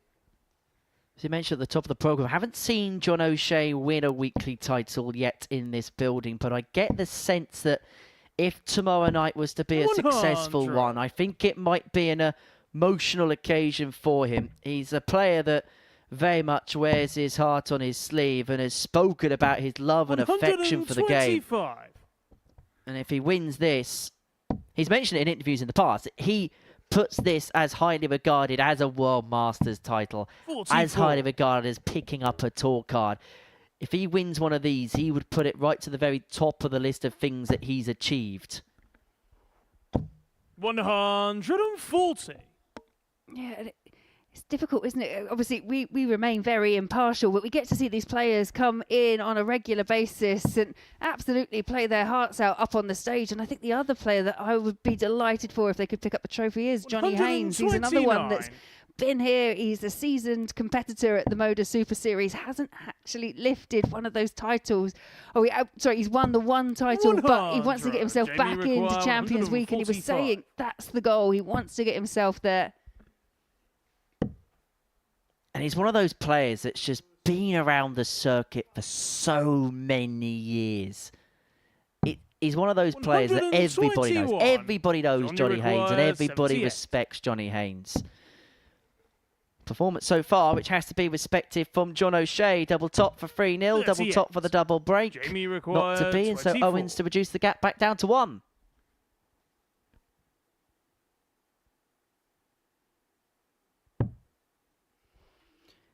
Double 6, chasing round double 3. 18. Yeah, not the easiest double on the board. 40. Double 3, and again, it's frustration. 5 darts missed. Had a double for Owens.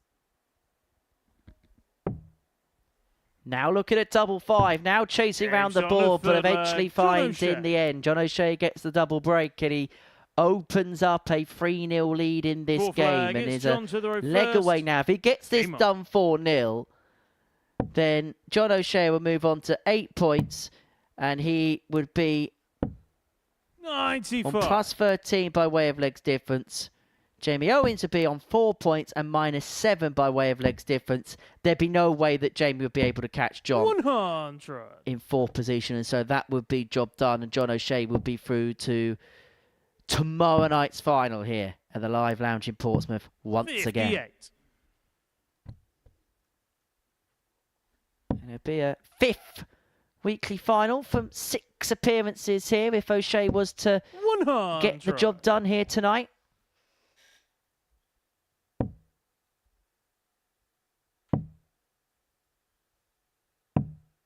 $48.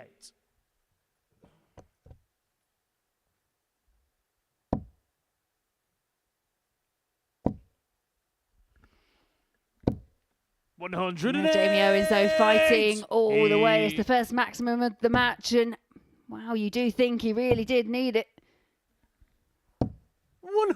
Well, you get the sense he's going to have to do something special here to do any kind of damage. Absolutely, and he can take some inspiration from Graham Hall from the previous match. Found himself in exactly the same position. Managed to get himself out of a bit of trouble with an 11-dart leg. Well, Owens is not going to do that, but 83. he's in a really good position knowing that he will be back.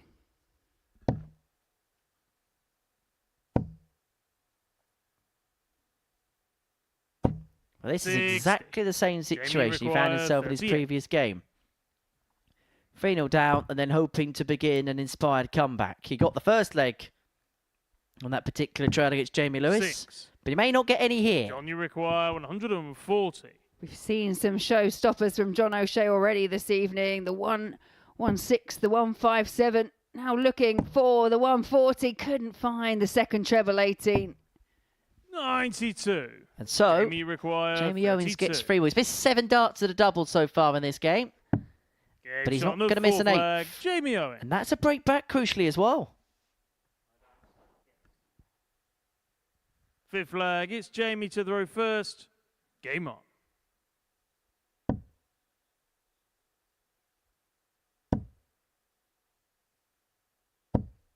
$100.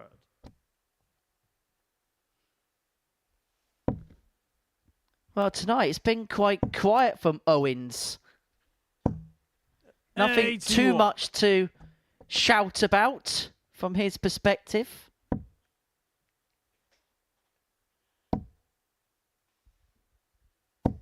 $100. No, but if Owens could find a way to hold here, he'd still have to 43. get a break against John O'Shea, but Owens is just picking up his game ever so slightly. John O'Shea dropping off towards the tail end of this fixture. 93. I'm sure we'll see Things get livelier for Owens as the night goes along. 100. And because that was exactly what we saw yesterday evening, didn't we? The first couple of games, he was just getting into stride a little 58. bit. Travelled down on the day, and I think he kind of said in his social media that probably wasn't the best laid plan. But then ended up with 2 good performances, 2 good wins to finish off the 131. evening. Jamie And if requires he finds this 150, this game's back to 3-2, and suddenly it's open for interpretation again. 58. John, you require Trebleless visit opens the door 146. here for John O'Shea. Well, this would be some way to finish it off. The Game shot, 146 is fouled. John O'Shea. And the Joker has pulled out another ace card.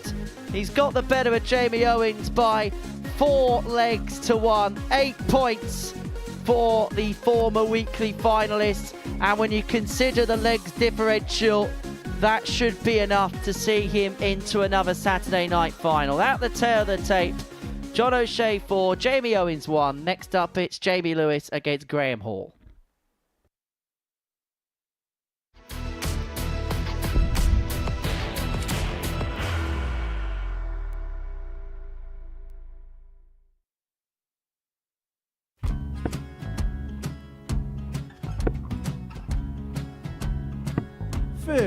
Charlie McGuire, 164.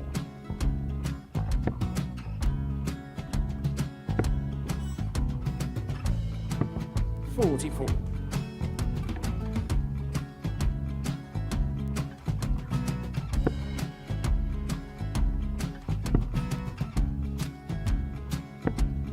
32. Charlie require 120. Well, 120. He's got a fair, at least 2 handfuls at this. Just needs to stay 60. there. That's a good shot.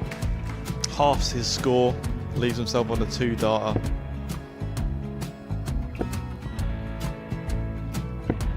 $26. Charlie Time on his require side 60. to become back-to-back singles champion.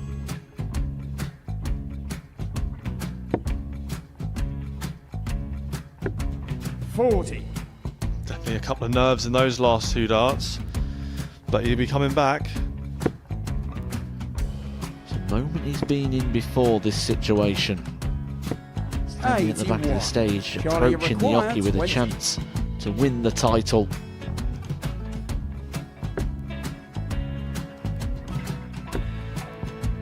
He did this to win the first title, if you remember. 11. I think he's gone. Georgia I think require he's gone to 180. bust it, maybe. The first title he won, he wanted 20. He went 6-7-7 to win it. He had a chance to replicate it again. Yeah, I get the feeling that was for a bust, and 39. on that Charlie situation there, George require Scaife wasn't even 9. able to take it out going to the 18s on that switch. Yeah, I think he just panicked a bit, but he's done well to get that big one. Sometimes can be the hardest part. Georgia requires This is it. 79. It's got to be 19s. It's got to be 19s for this shot. Big 20 and a double. He's got the first one. He's going to get a match dart here.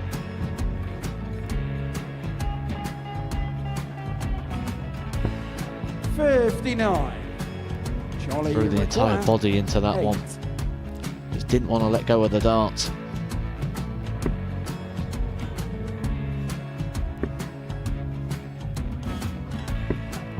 No score. He's given George a chance. Georgia require 20. I think George has been quite good on double 10 today.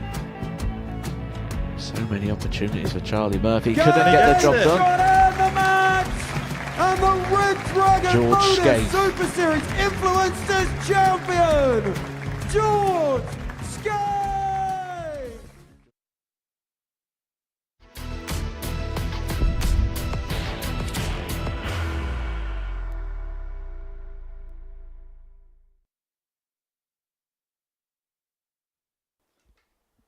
Welcome back to the Modus Super Series. Midway through the night here in Group B, and this is what we've seen so far. John O'Shea with a couple of wins to his name. Jamie Lewis finally off the mark, and he can actually still qualify through. But Graham Hall has got the job that he needed to 2. He's through. John O'Shea with that 4-1 win is also through. And this is how the table looks at the halfway stage of the night.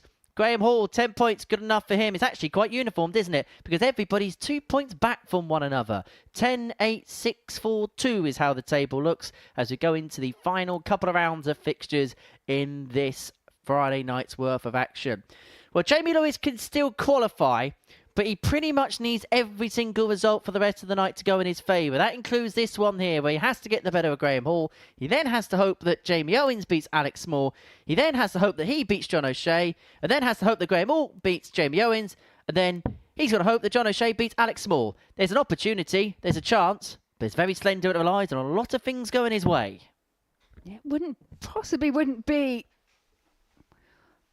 one of the...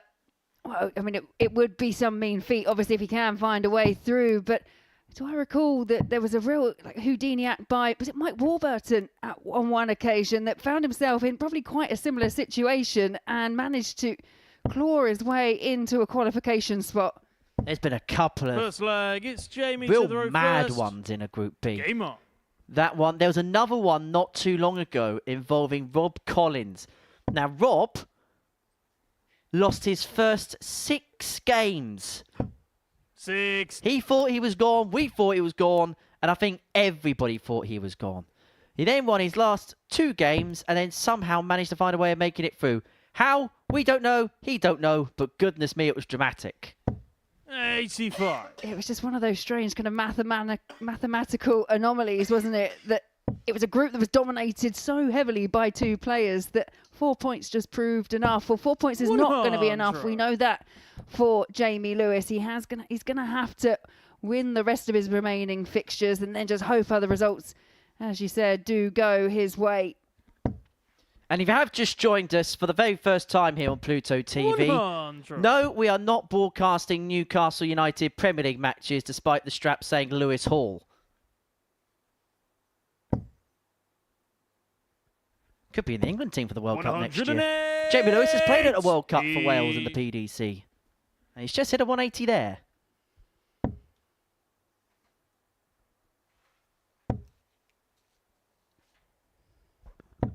$81. Jamie require 161. Yeah, both the standout performances of this evening in terms of the stats once again gone the way of Jamie Lewis as he's looking at this 161 and just pulls it slightly to the left. But back up to the treble 20, no problem. Yep, so far Lewis lost 4-2 in his opener with a 98-21, 1-4-1 with a 98-31. He is playing well. 90. Jamie require 32. 32 left after 12. Oh, caught dart 1, caught the flight at dart 1, and that's why it diverted so violently low.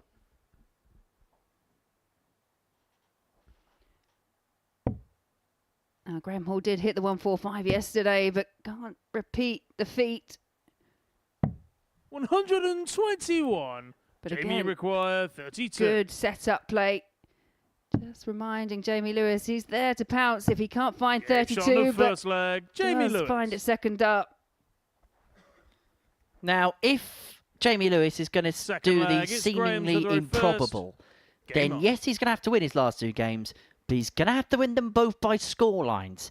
And so he can ill afford to give away cheap legs. 125.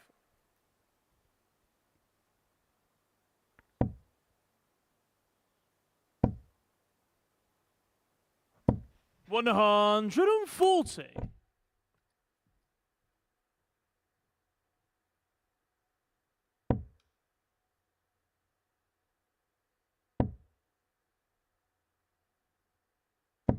$60.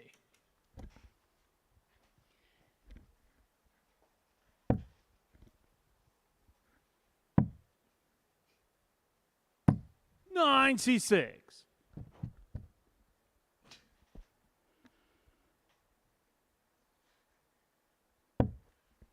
Jamie Lewis just starting to make some inroads on the Hall throat. Graham Hall desperately trying to find a treble. Wants one over the top. Well, opts to switch in the end, but still the same outcome. No treble found. There was never another outcome. 125. Apart from that diversion with dart 3. Yeah, it just took a bit of a deflection, didn't it? But you can just see with Jamie Lewis, he's looking positive. The throw's looking great.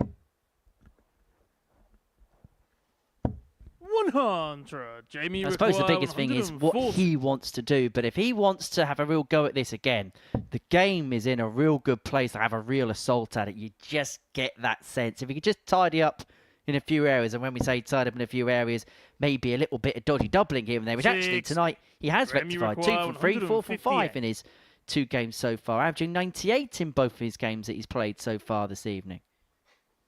But the game is very much there to challenge. But can Graham Hall find this 158? Double 19 says yes. 120. But the dart says no. Jamie require 80. To go 2-0 up to double the lead. 1 dart at tops. 60. Graham, you require Not far 38. away, but far away enough to give Graham Hall the chance to level it up. And again, options with 38. Go straight for it or opt to split. And the split was the option. Game shot And on the it second proved to be a leg. good Graham one. Hall. There we are, one apiece. Third leg, it's Jamie to throw first. Game on.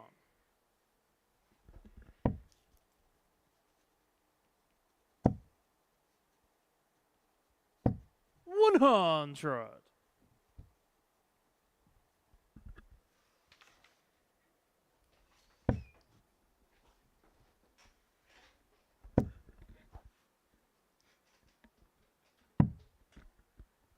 $43.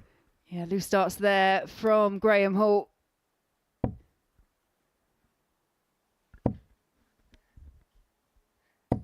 $140. Well, Jamie Lewis is continually averaging deep into the 90s. As I mentioned, 98 averaging his first and second game, averaging just under 97 here. 40. Let's get this right. These numbers are world class. You play like that, and I know on the Pro Tour you're playing longer games, absolutely granted. But you play to these numbers in that type of environment, you're going to win games. You're 140. going to go deep in competition. And he was a player that at his pomp was doing that on a consistent, regular basis.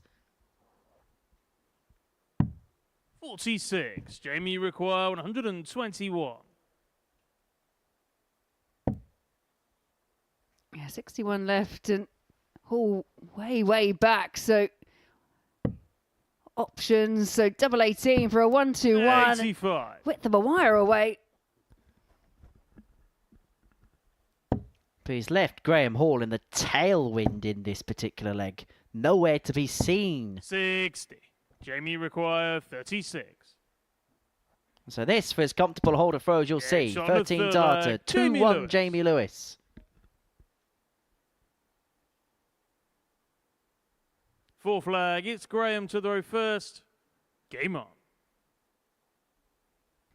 Doesn't strike me as somebody that gets flustered, Jamie Lewis.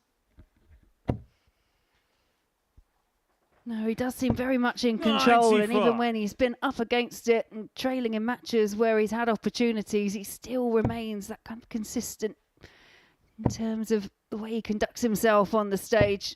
40.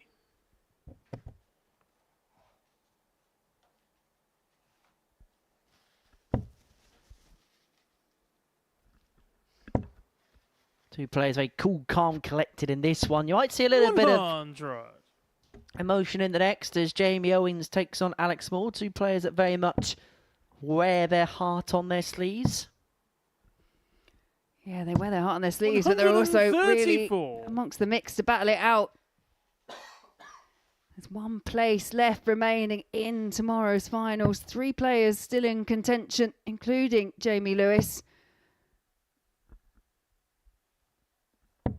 58. He's literally hanging on by the thinnest of thin threads.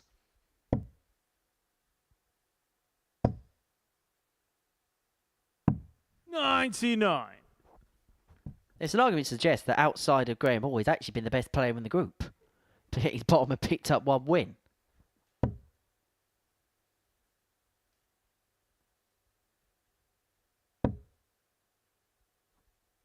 And I bet that there will not be another Group B in this 140. series where a player would play to this type of level and not make it through, let alone be on the lonesome tally that Jamie Lewis finds himself on. 108. After that first start, he just felt it was inevitable. Second maximum of the match for Jamie Lewis, but it's a 108 hit. Single 16 for double 16 for 2 apiece and a 108 finish. 92. Jamie requires. So a break opportunity arises for Jamie Lewis.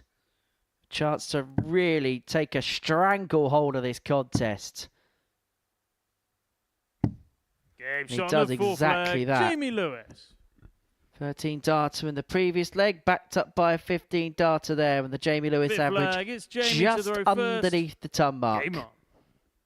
Yeah, and an opportunity here for Lewis to serve out the match.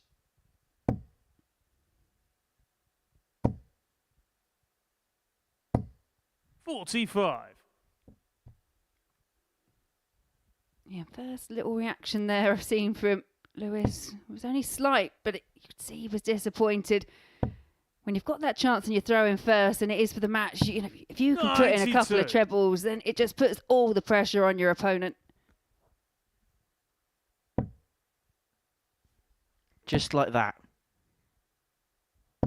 108. Got old Tommy Cooper on me. Well, Jamie Lewis is looking for a little bit of magic, and that's a magical third 180. 58.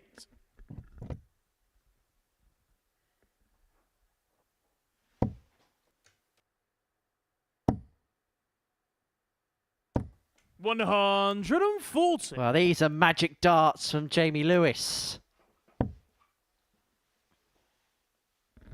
who is hoping to pull a rabbit out the hat in terms of qualifying 140. Jamie requires. It really would be some escape act if he can find a way through, but it's 136 at the moment. Not going to go, so how much he'd want a treble here. Has to settle for 60. Knows he'll be back, but could have been a bit more comfortable. What he doesn't want to see or hear is Graham Hall piling a couple of trebles. 100. Jamie requires. He's himself 111. Only needs the one treble for a double if he gets a return to the ball, because Jamie Lewis is looking at double 8. 68. Not to be. Graham, you require 111. If Graham Hall can find this 111, it would be a breaker throw, and it would diminish the chances, but just the wrong side of treble 20 and thrown in frustration 26. At the end there by Graham Hall. 8. Are we beginning to see the start of a perfect storm? Because Jamie Lewis has sealed a 4-1 win against Graham Hall, and he still has an outside chance of qualifying through. Graham Hall's already there. He's known that for a little while. But Jamie Lewis, who has played some incredible darts, average there of 98.09, 4th and 12 on the doubles, has still got an opportunity to make it through, but he needs Jamie Owens to beat Alex Small after the break.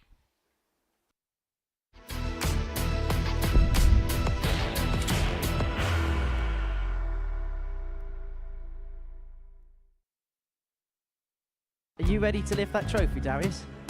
Yes. Let's do it then. Ladies and gentlemen, your Modus Super Series 9 champion is Lucky D, Darius Labanowski!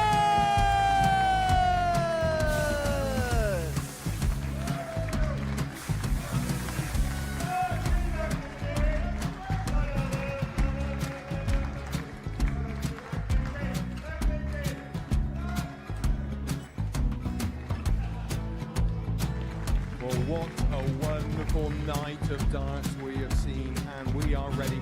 Our champion is ready, and it's trophy. So receive the trophy. £25,000. The new Modus Super Series champion, the Terminator, Marvin Van Velzen.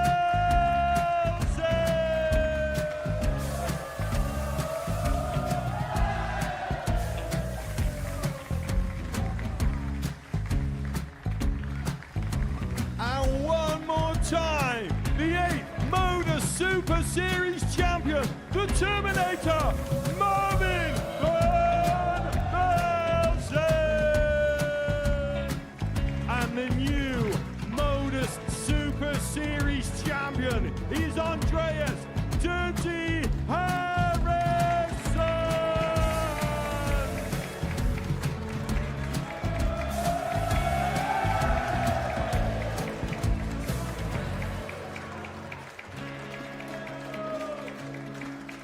And one more time, the 7th Modus Super Series champion.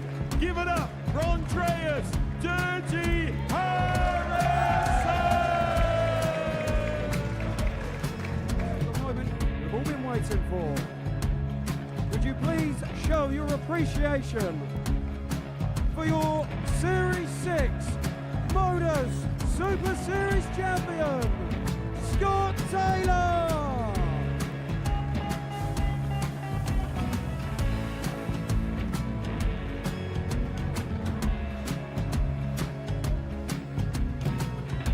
One more time, your new Modus Super Series champion. He is Chucky.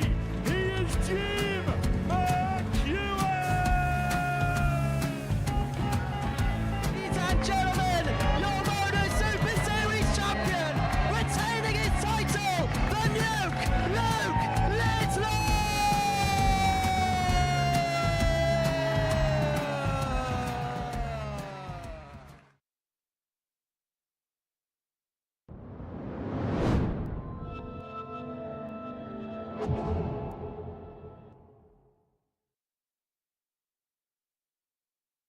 Show your appreciation for Sam Spivey!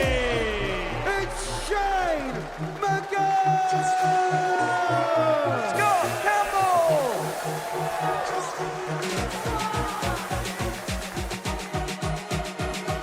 Carolison.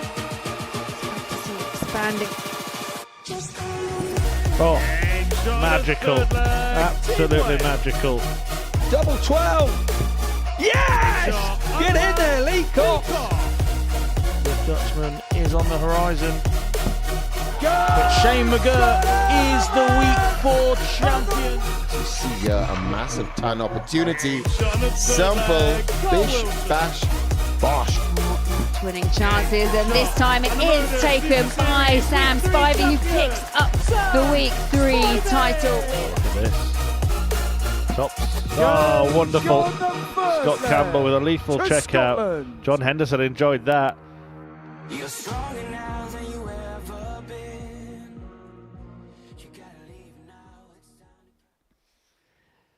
Well, what a week we've got for you next week. The reigning WDF World Champion Shane McGurk is back in action. He's going to be in Group B looking for back-to-back Champions Week appearances, as too is Scott Campbell, as is Sam Spivey, a.k.a. Seaside Sam. Kurt Parry, who was a star of international pairs, will be in action. And Jemai van den Herrick, who's had such a good year on the Challenge Tour circuit and across the circuit altogether, is going to be in Group A. Carl Wilson, a name to look out for in terms of Group B. He's having a very good season on the ADC circuit, and it's always good fun to have Mark McGeeney here in the live lounge. He's going to be in Group C. The action gets underway Monday morning, 9:30, and it's all going to be live here on Pluto TV. Well, we've had a high-quality night of darts so far, and actually next week's going to have a lot to live up to, even with those big names in action. Before the break, Jamie Lewis made it win number 2 of the night, and his third average of 98 for the evening. 98.09 the average there, 3-180s en route to a 4-1 win against Graham Hall. He can still qualify, but he needs Jamie Owens to win this one against Alex Small, and if Alec wins this one, then it is all over, because Alec could have qualified. He'd be on 8 points. Jamie Owens can only get to 6. And then the rest of the night, we will just be playing out for positions, and we'll be playing out for paychecks. 91. Yeah, this was a fixture yesterday that did run very close. It was a 4-3 victory in the end for Alex Small. But it was also this time of the evening where Jamie Owens sparks into life. He lost his opening 2 yesterday. 96. Backed it up with a couple of wins at the tail end, and that's what he'll be hoping for. Strong into the night, a couple of wins. 108. Should be enough. But it's Alex Small who has it in his hands. And is on for 9 darter in this opening leg of the contest, having hit back-to-back maxis. 21. Yeah, Alex, this you would be require some 144. opening statement in this leg. Another one of those, and just above. Yeah, I think he fancied that. It's pretty much the only thing he hasn't done in this building. He's won a week, he's played a Champions Week, he's hit some big averages, hit some big finishes, and he would have been the player responsible for the 16th Modus Super Series 9 data. 59. Alec, you require 56. Now the job, though, get the leg seen to. Game shot on the Absolutely first no leg. problem. Alex Break a Small. throw, 12 darts, but threatening that 9 darter. 7 darts into it. Second leg, it's Alec to throw first. Game on. The last player to hit a 9 darter in this building is currently 45. in my ears. Well, like, literally. It's very Not literally, but 58. I can hear him. Jared Cole, that 100. particular play. It wasn't going to be Owen Binks, was it?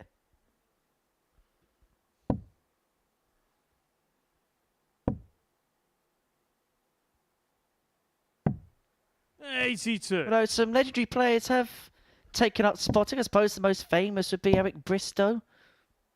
Colin Lloyd's done a 100. fair share of spotting over the years. Steve West was actually a spotter when they had big TV events in the Netherlands when he lived out there. 97. Chris Mason's done it. Yeah, well, if you've got that ability and 45. that board management, you know, that can lend itself to alternative careers once the dart career is actually finished. 94. I'll let you tell Jared you said his career was finished. I didn't say that. You just said that. 137. Jamie, you require 170. Well, we know Jamie Owens has got a pass when it comes to big fish finishes on this stage. He's not going to find another one there. And if Alex Small finds his 74, 60. then he will be Alec, within you a couple of require legs of 74. qualification, and we will know the 6 players that will be competing tomorrow night. Game shot on the second leg. Alex This is Small. a top-class performance so far.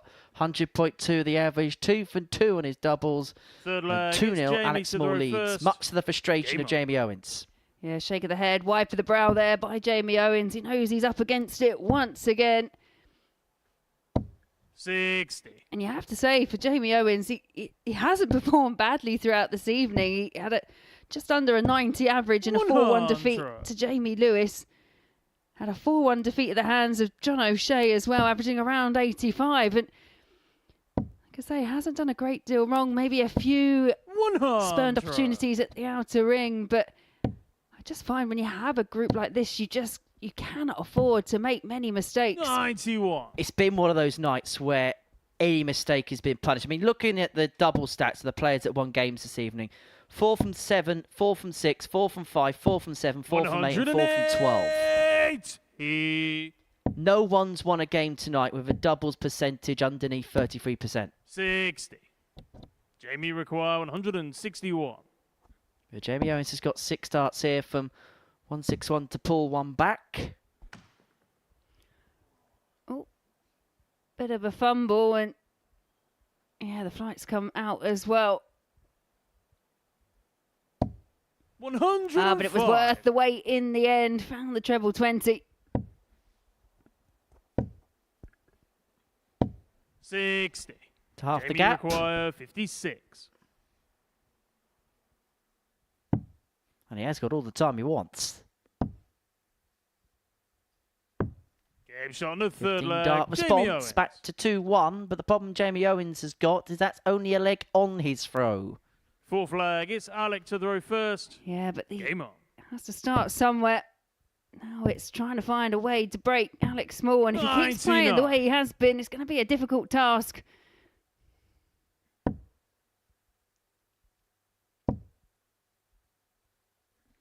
But we do know that Alex Small has got off to quick starts and then it not go to plan. He led 3-0 in his previous game against Graham Hall. At a time, he was averaging way in excess of a ton, but would lose out 4-3 to G-Man in that one.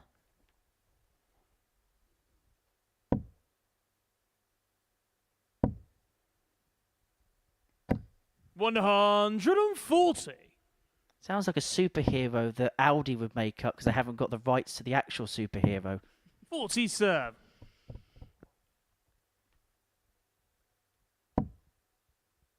Yeah, where do you rate that nickname in the kind of the table of nicknames? Because I tend to find that, you know, there are some that are relatively, I don't mean lazy, but, you know, like a Chizzy where you just put a Y on the end, or, you know, or an A on the end, like Yozza. 56. We'll have another discussion about that, I reckon, in the next leg. Let's see what the wild card. Now that's a good nickname. 72. And that was mainly because he was a bit of a wild card to go on and win the Champion of Champions. See, a bit of a story with that. We can live with that a little bit.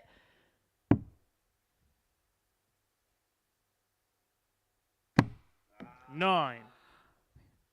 Yeah, that was unfortunate there for Jamie Owens. Looks like it was en route.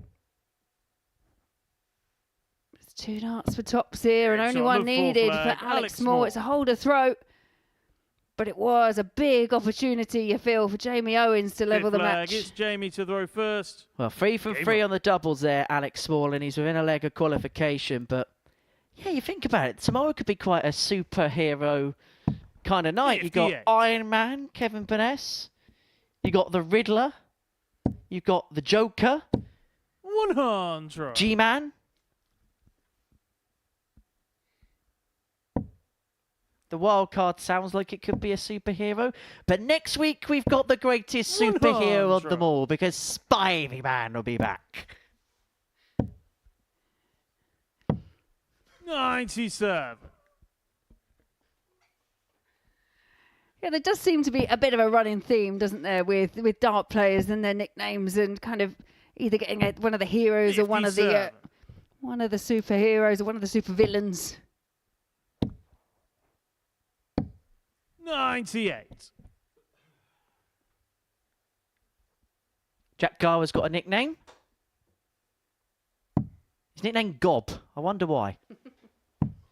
46. Well, Alex Small here, 6 darts away from sealing his place through to tomorrow night's final. It's been a really good performance. Average of in and around, well, it's 93 on the dot at this present moment in time. 3 from 3 on his doubles. He needed to get a job done, and so far tonight, with the exception of that blip against Graham Hall, he looks like he's on the cusp of doing that quite emphatically. 25. And a really loose visit there from Owens has afforded him 6 darts at least from 114. May just need the 3, and it is just the 3 that he needs. Exceptional finishing. It was a masterclass on the outer ring, 4 from 4, but that all-important 4-1 victory, and you can see what it means to Alex, showing us the guns. Yeah, you are through as well to finals night. Sealed the fate for the rest of the table, and a good average, 93.85. As I say, 4 from 4 on the outer ring, but John O'Shea takes on Jamie Lewis, and that's coming up after a short break.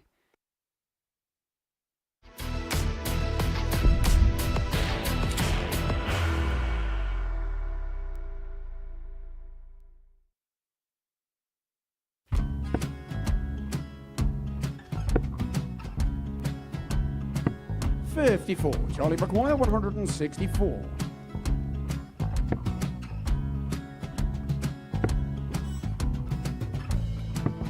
$44.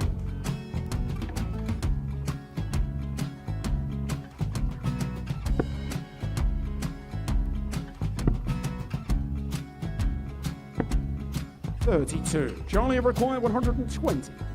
Well, 120. He's got a fair, at least 2 handfuls at this. Just needs to stay 60. there. That's a good shot. Halves his score. Leaves himself on a 2-darter.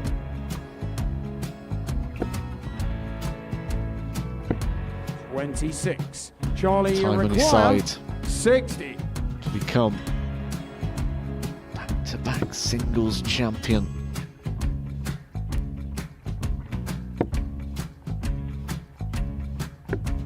$40. Definitely a couple of nerves in those last 2 darts. But he'll be coming back. The moment he's been in before this situation. Standing at the back of the 81. stage, Charlie approaching the required Oki with a 20. chance to win the title.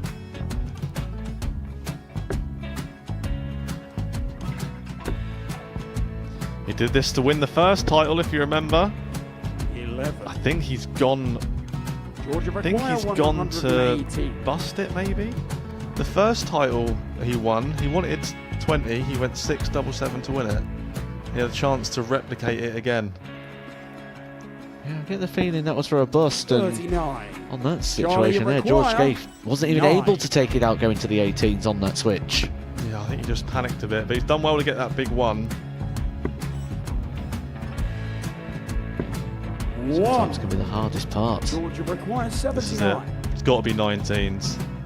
It's got to be 19s for this shot. Big 20 and a double. He's got the first one. He's going to get a match dart here.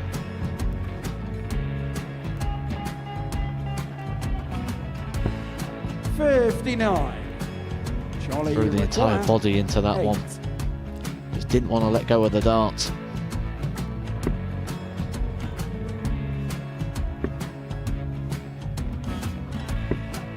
No score. He's given George a chance. Georgia require I 20. think George has been quite good on double 10 today. So many opportunities for Charlie Murphy. Got Couldn't it, get the job it. done. Got it, and the match! And the Red Dragon George Modus Scaife. Super Series Influencers Champion, George Scaife!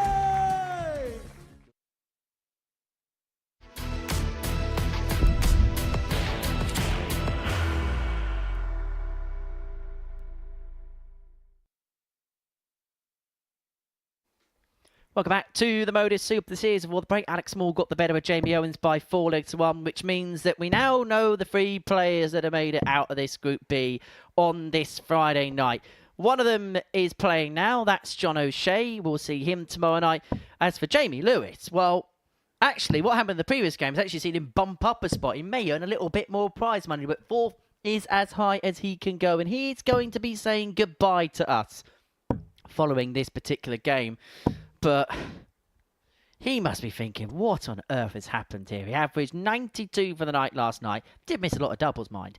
But this evening has been, well, this has been world class. 98 average in all 3 of his games. Lost the first one, despite being 66% on his doubles. 4 from 5 on the out wing against Jamie Owens. And 4 from 12, having hit 3 180s against Graham Hall. Whatever happens, I am 62. sure that Jamie Lewis will come back from this experience feeling, A, a little bit hard done by, but B, very happy with the way he's playing. Yeah, absolutely. There hasn't been a great deal wrong. As you say, it's just badly 140. timed misses in last night's action. All the damage was done there. Picked up a couple of wins already, but this will be his last outing on the 59. Modus Super Series stage this week. I'm sure we'll see Jamie in Series 12, which will be our last series of 2025. Just a free series this year. 96. Although we do have a couple more specials weeks and a year-ending global championship, which is expanded for 2025. 30. Devon Peterson's looking to retain that particular title. John O'Shea is actually in a really good position to qualify for that because of his position in the ADC Ireland Tour Order of Merit. 83.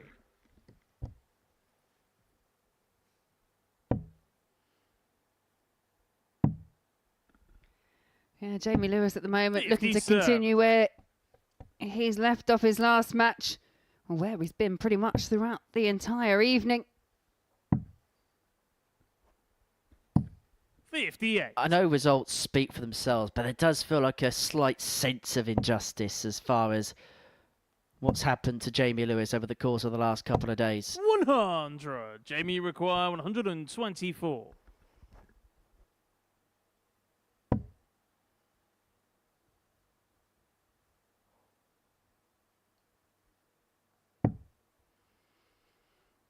Yeah, double 8. 108. For a 1-2-4, just on the outside. But even at this stage, Jamie Lewis knows his race is run, but 95. 1-2-4, you think, Jamie I could have a go at the 16. 14 ball, but he's playing true to form as he has done all evening. Double 4. Gets Beautiful on the guide, first a leg, kiss off the Jamie barrel. Lewis. And Jamie Lewis gets a breaker throw to open up a 1-0 lead. Second leg, it's Jamie to throw first. And his whole night, his whole Game on. campaign can actually boil down to that opening loss to Alex Small. Because if he won that particular game, which he played well enough to do, then he would have found himself on 6 points. Alex Small would have also been on 6 57. points, and he would have been in a position here to have won all 4 games, and he would have actually probably have been the favourite to then make it through. And it could be that slender margin, which is the biggest difference 121. between him being in Saturday night and him heading for home. I suppose that boils down to the grandmother wheels and bike theory. 42.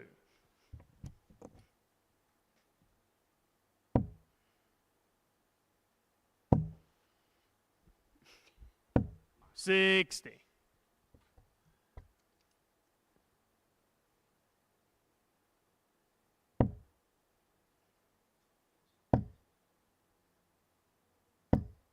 $68. Yeah, just a little bit of loss of form where Jamie Lewis here has started the leg, and it's John O'Shea now looking to fire straight back. 95.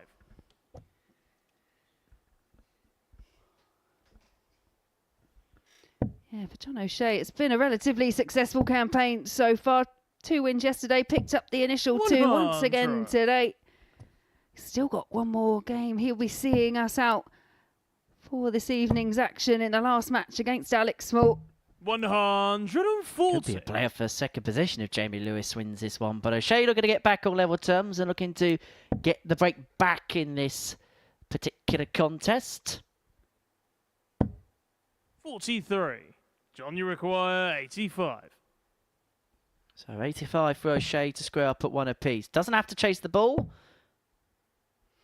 Yeah, I think he did there and just rushed it ever so slightly. Sometimes with dart players, if you're in that hesitation where you think to yourself, well, I don't 37. have to do that. Sometimes just that little bit of niggling doubt can just put you off your rhythm. Should be academic. 98. John, you Jamie require does leave 48. himself on a 2-darter. O'Shea looking at double 16 to level this match Yeah, up. it's on And the level it second up he leg. will. John O'Shea. 1-1. Third leg, it's John to throw first. Game on. That first dart looked very inviting, but was unable to 83. follow up there. We're going to see John O'Shea tomorrow night. Don't forget our coverage gets underway from 7:30 in the evening in front of a 46. decent-sized crowd here at the Live Lounge tomorrow evening. To see who will join Jess Smith and Scott Taylor at Champions Week 136. in the middle portion of August. August 16th, the date for Champions Night. So if you're thinking about possibly coming to the Live Lounge, maybe it's your first time, then that might well be a good date to have in your diary, because somebody's going to pick up £25,000 and pick up the Super Series title. Could be another first-time champion, but you got the likes of Jensen Walker and Darius Labanauskas in the field. Darius the lineal champion, Jensen the defending champion. 96. And it's one of those nights, isn't it? You kind of want to recommend people book their tickets early because it does sell out. It's an absolutely cracking evening. 140. There's quite literally not a seat to be had, and there's been some evenings where it's been standing room only up on the balcony here in this incredible auditorium. 95. John, you require 82. Bullseye found double 16 for a 2-1 lead for John O'Shea. 50. Well, Jamie Lewis won the first leg of this game, but hasn't been able to do much since.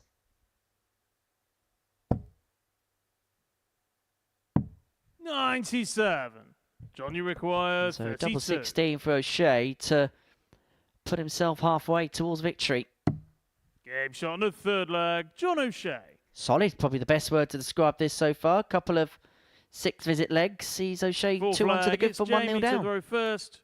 Game on. He just looks in relatively good form, doesn't he, John O'Shea? He doesn't look like he's been flustered or, panicked up on the oche at any 48. point.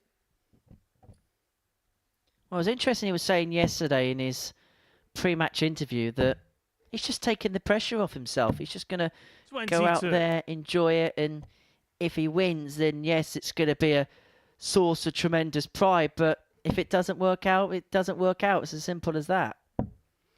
I think for some players that is the best attitude to have, because we saw it this 140. afternoon with Alex Williams.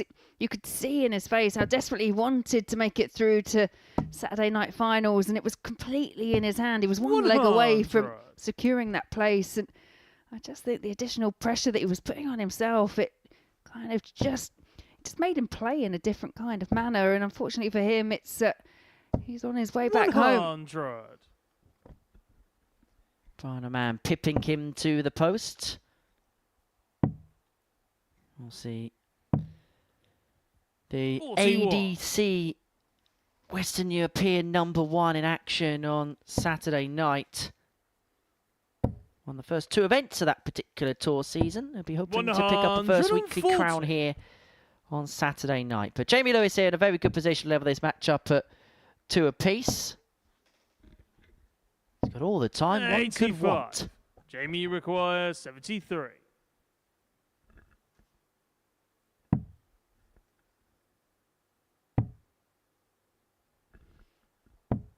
Game shot on the fourth flag. Cleanly taken Jamie once Lewis. again. It's 2 apiece between these two.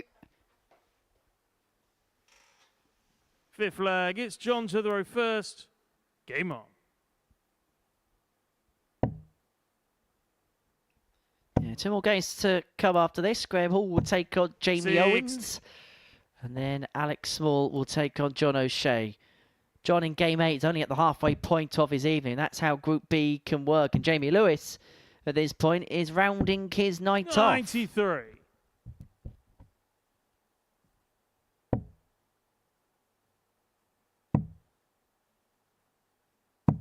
$134. And for players like John O'Shea and Shane McGurk, I think they found a happy place with Group B, particularly in terms of the travel arrangements. They've made the journey a little bit shorter. It's just a couple of days. 60.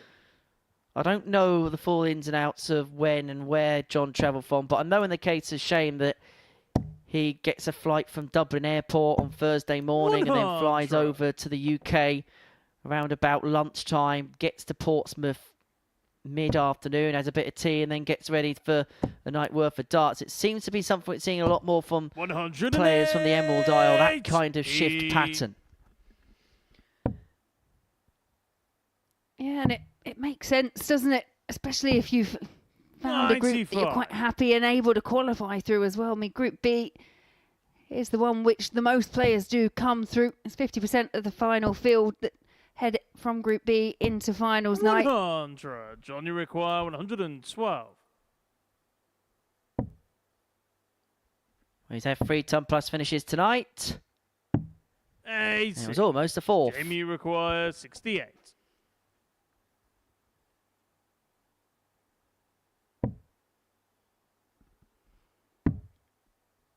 That should be a good guide for Jamie Lewis, Game and shot it on the is fifth well flag. used there. Jamie Lewis. Jamie Lewis now with the opportunity to serve out the match, to finish with a flourish. Sixth flag, it's Jamie to throw first.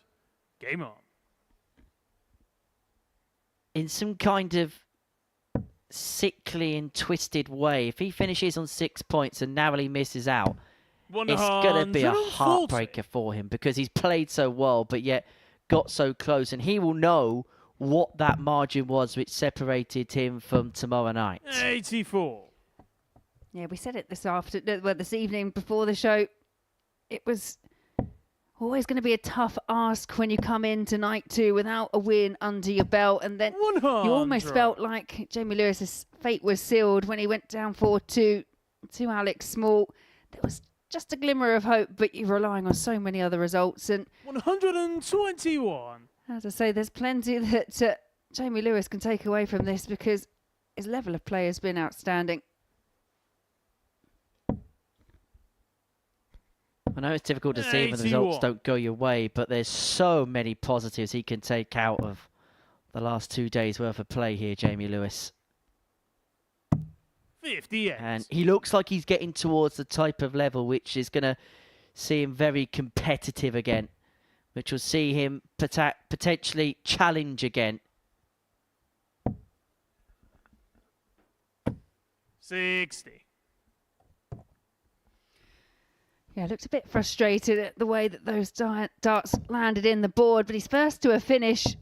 60. And actually, we'll have Jamie at least require 6 for the 120.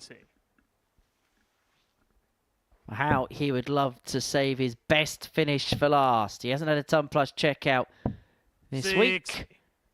And it looks unlikely he's going to get one at all. But he'd be happy with 3 wins from 4 from his night. 60 points away from a 4-2 win. And ending up with 6 points in the group. 100. Jamie requires 60.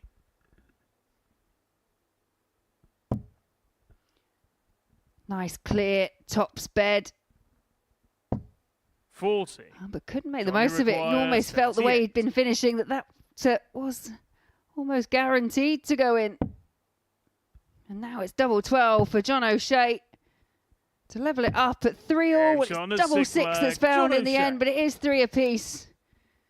2 match darts there come and gone for Jamie Lewis. It's John to throw first. Game on.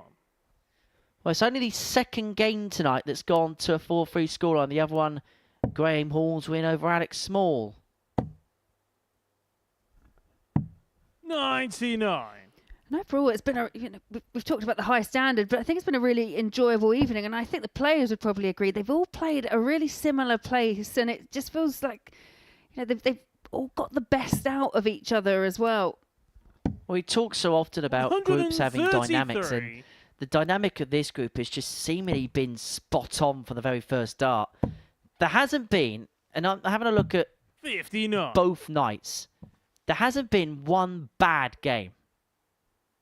There's not been any shockers in there whatsoever, and particularly tonight. The lowest average is 81.4 from Graham Hall. 57. That's the lowest average we've seen so far this evening. And on the little crib sheet that I have here 96. in front of me, there's a lot of 9s in front of the number on the average.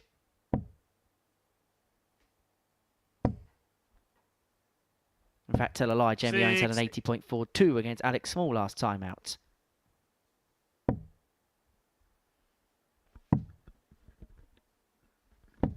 $93. But yeah, the averages, as you say, they're very indicative of the fact that we have been treated to a great night of darts here at the Super Series. 96.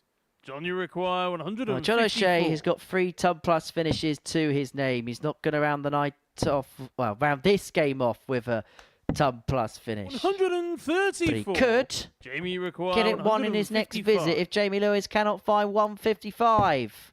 And he won't. 59. John, you require 20. Game shot and the match. Oh, it is John O'Shea who gets over the line in the end, 4 legs to 3 with a 16 dart final leg. It wasn't the final flourish that Jamie Lewis was looking for, but a more improved night for the Welshman in the end. And yeah, all shaking hands up on the stage. And there's the stats. You can see it's actually been the poorest performance we've seen from Jamie Lewis, but he has been outstanding. But it's John O'Shea that goes through to the finals. And we have a couple more games, and next will be Graham Hall as he takes on Jamie Owens.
Welcome back to Pluto TV. Welcome back to the Modus Super Series. And before the break, John O'Shea got the better of Jamie Lewis by 4 legs to 3. 2 more games to go on this Friday night. And our next meeting is a clash between Jamie Owens and Graham Hall. This is Jamie's last game. For the first time here at the Super Series, he's failed to qualify for a Saturday night. Now, Graham Hall can top the group if he wins this game, but a failure to do so, well, has to win this game if he's going to top the group, shall I say. If he loses this game, then John O'Shea will go on and win the group, irrespective of what happens in his match against Alex Moore. There's actually a possibility Graham Hall could finish third in this group, which would mean that he would play John O'Shea in his first game on Saturday night. Here's Graham Hall to get us underway, but I suppose as far as he's concerned, it was job done a long, long time ago. 42. Yeah, just as we mentioned in the last match, all the damage was done by Jamie Lewis by not picking up any points yesterday. The same thing can be said for Graham Hall by picking up every possible point. It would be very hard for him not to have qualified. Stranger things have happened at the Super Series, but yeah, not tonight. As a matter of fact, it's 29. Actually been a case of what we thought could be quite dramatic. It's turned out to be fairly routine in the end. We see it in a way, don't we, that we're like, oh, yeah, it's routine. But I guess for the players involved, then, you know, that's the best. That's the best outcome. They don't want the drama. It's just us up here that we relish the drama. Oh, we want it to be dramatic as possible. We want it to go down to a last leg decider, and we probably want it to go down to averages. But if you're a player, you just want it to keep it as easy as possible. 100. Yeah, I'm still hoping maybe when we go into tomorrow night, we could see another 9-dart shootout. Very much enjoyed witnessing my first 9-dart shootout at the international pairs recently. Just all adds to that drama. I tell you what, Laura, I'm going to raise you I'm going to raise you 1 9-dart shootout. Let's have 2. Let's have 2 tomorrow night. I think I'd settle for 1. I mean, I'm not greedy. 133. Could you imagine if it was 2? That would be outrageous, wouldn't it not? How would that work? I suppose it'd be one after the other, wouldn't it? I suppose that's how it would usually work. 108. We just roll out a second stage, you know. Jamie Yeah, require it'll be one after the other. 110. Come on now. 110 for Owens. Not to be. So Graham Hall will be back for 50 to take out the opening leg. 58. Graham, you require... Sorry, my 50. stupidity's got the better of me there.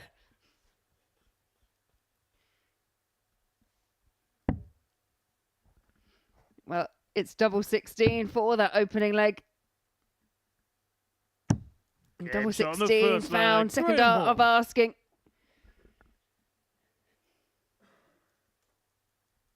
Second leg, it's Jamie to throw first. Game on.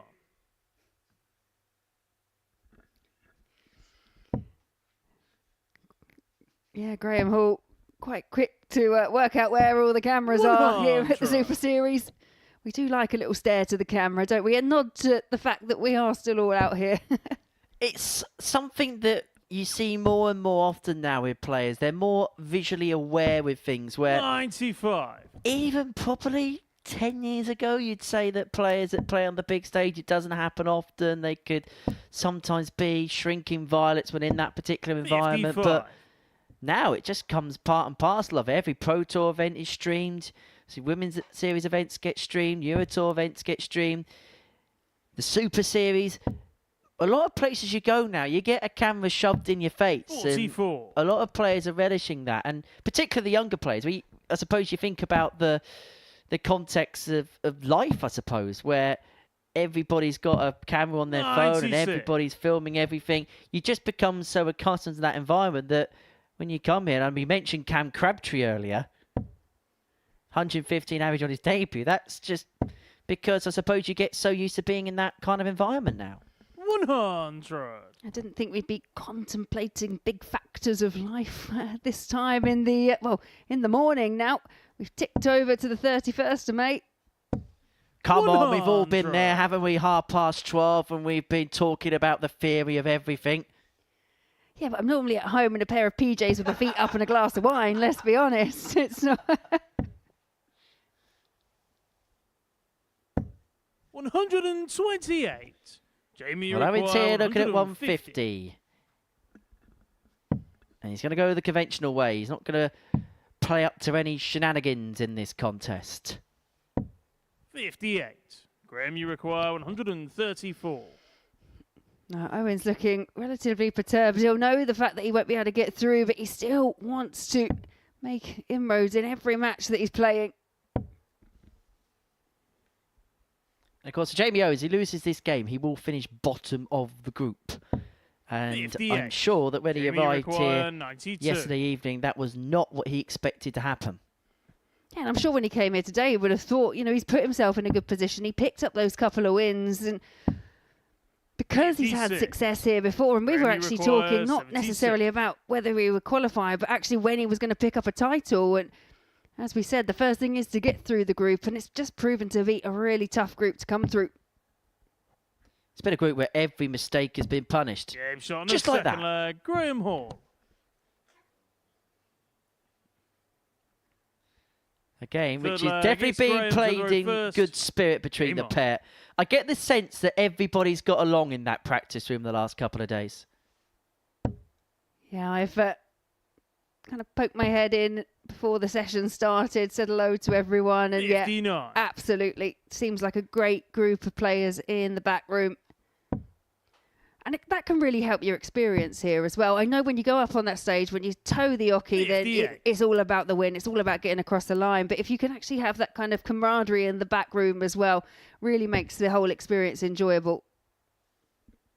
Because it is a completely unique tournament. It's not like when you play in a tournament where you're playing in like a big venue, whether it be a Pro Tour, a Challenge Tour, Women's Series event. Everyone's kind of got their little tables, their little group of people that they spend time with. Same on the WDF circuit, the ADC circuit, where here whether you've known them for 20 years or you've just met them 2 minutes ago, you've got to sit in that same room and, well, if you're going to have a good time, you're probably best to get along with one another. Yeah, especially if you're in Group A and you don't want to be falling out with people on day one, especially if you could spend the next 5-6 days with them. But you don't tend to find it. I think most players, that they seem to really gel. And actually what you tend to find is the opposite, is that there are friendships that are actually made for life off the back of meeting people that you wouldn't normally get to meet. I think Steve West embodies that as much as anybody. It's actually one of the ones I was thinking of, especially with the Gibraltar duo when they were here for International Pairs Week. Well, last time Steve West played here, he got Scott Campbell to house share with him, i.e. Scott Campbell staying with Steve, and he was cooking dinner every single night. I think Steve may have got the better end of the bargain there. Or maybe Steve just factored that into the deal. 96. Jamie require 138. Scott's meant to be a very good chef.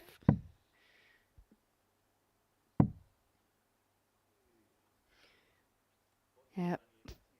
40 scored, 98 left. Looking at back at the top of the board. 100. Graham, you require 103. For 3-0.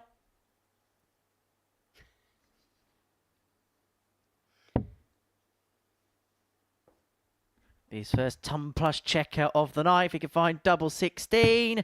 Well, how about that? Third leg, Graham Hall. Superb for Graham Hall. Fourth leg, it's Jamie to throw first. Game on.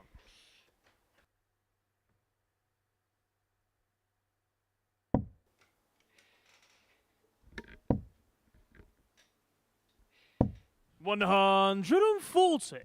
Jamie Owens still battling away, but it's Graham Hall firmly in the driving seat, looking to try and solidify a place at the top of the table.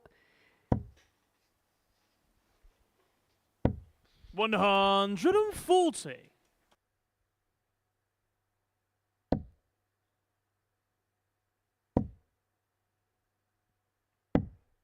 $52.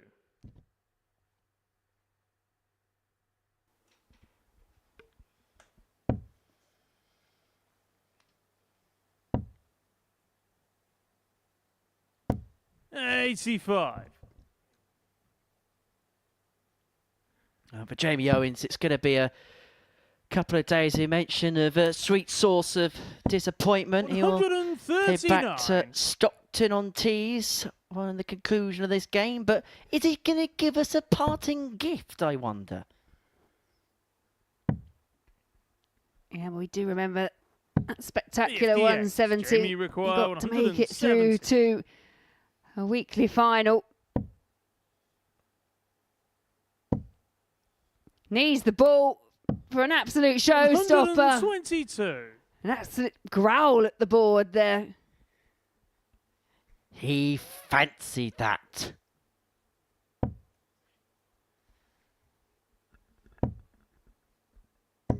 $140. Well, he's going to come back for 48 to reduce the gap to 3-1. If he doesn't find it, he could well be bageled here. But he's not going to be bageled. That's a 14 darter. And that, in some senses, could be even more frustrating. Fifth leg, all smiles on the stage between the pair of them. I think as a dart player, I can kind of talk from my own personal kind of approach to the game. But the one thing, if you're outplayed in a match, you're outplayed in a match. But the one thing that hurts more than anything else is losing to nil. Especially in a match where you've had chances and you just don't think you quite deserve to be beaten in straight legs. So 30. Even that in itself, a bit of a relief there for Owens. Nothing worse than a bagel. I mean, I'm quite partial to a bagel in the morning for breakfast. 60. More of a croissant man myself.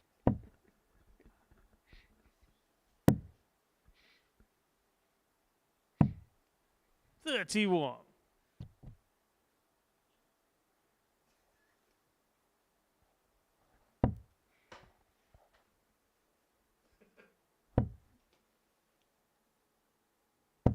$45.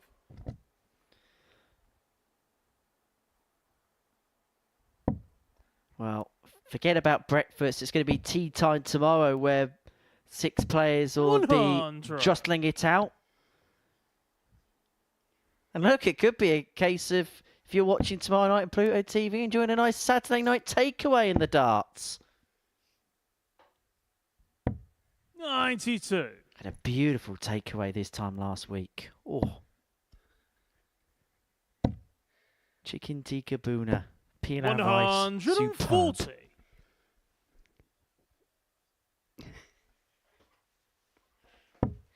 I thought you were going to reel off some kind of Gavin and Stacey Smithy type order then when you mentioned Boona. I bet you didn't share either. 41. You don't share. Yeah, Graham Hall left himself on a bogey finish there, courtesy of that last dart sliding into the 1. Jamie Owens still battling away. 94. Yeah, he's having a bit of a comeback here, isn't he, Jamie? But another big treble there means that this 106, quite simply put, has to go. He's switched over, treble 18. Got in at a strange angle. May have lost a bit of grip, but it's the target he wanted. And so is that for a 106. And Jamie Owens brings it now but into 1. And little embrace from the pair of them. Jamie to the row first. Game on.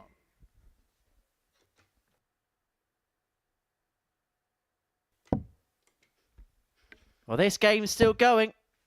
And I tell you what, there could be another chapter to write here. Now, earlier on tonight, Graham Hall trailed 3-0 against Alex Small. Beat him 4-3. Is he going to have the same thing dished out to him in the last game of the night, potentially? 81.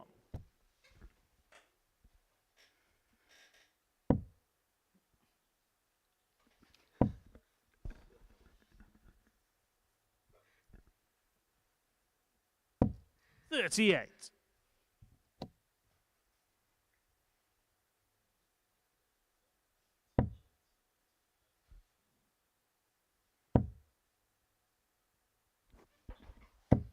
$140.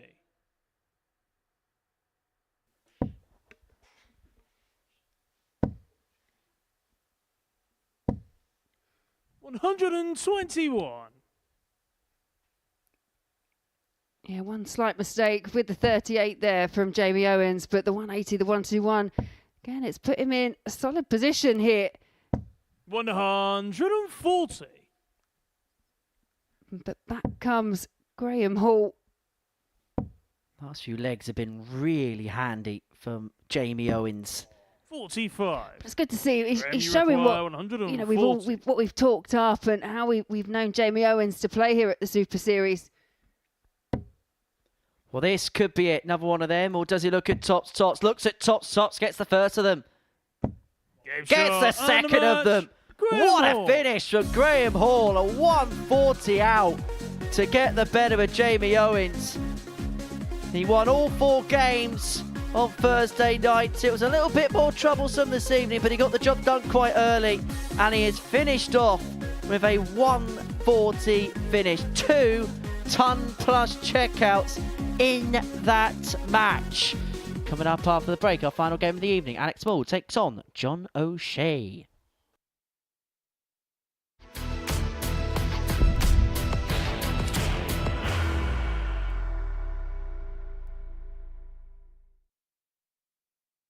Are you ready to lift that trophy, Darius? Yes. Let's do it then. Ladies and gentlemen, your Modus Super Series 9 champion is Lucky D, Darius Labanowski!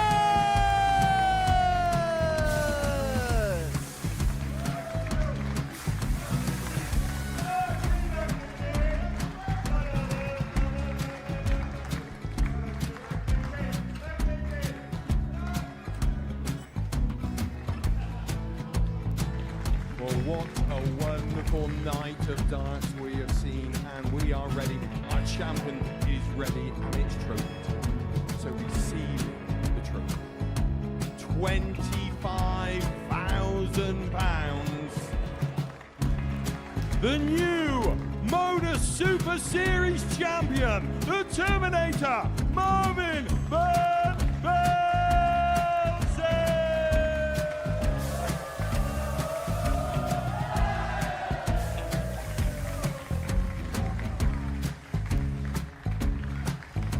And one more time, the 8th Modus Super Series champion, the Terminator, Marvin Van Velzen. And the new Modus Super Series champion is Andreas Dirty Harrison.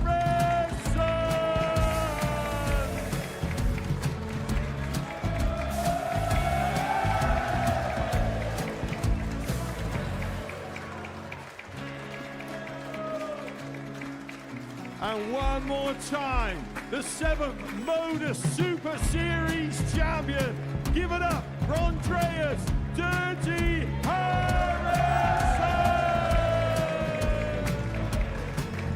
The moment we've all been waiting for. Would you please show your appreciation for your Series 6 Modus Super Series champion, Scott Taylor?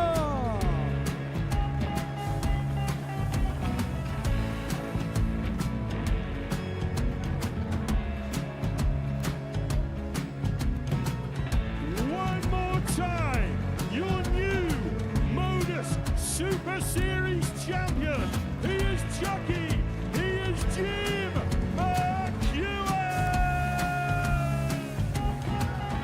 Ladies and gentlemen, your Modus Super Series champion, retaining his title, the Nuke, Luke Littler!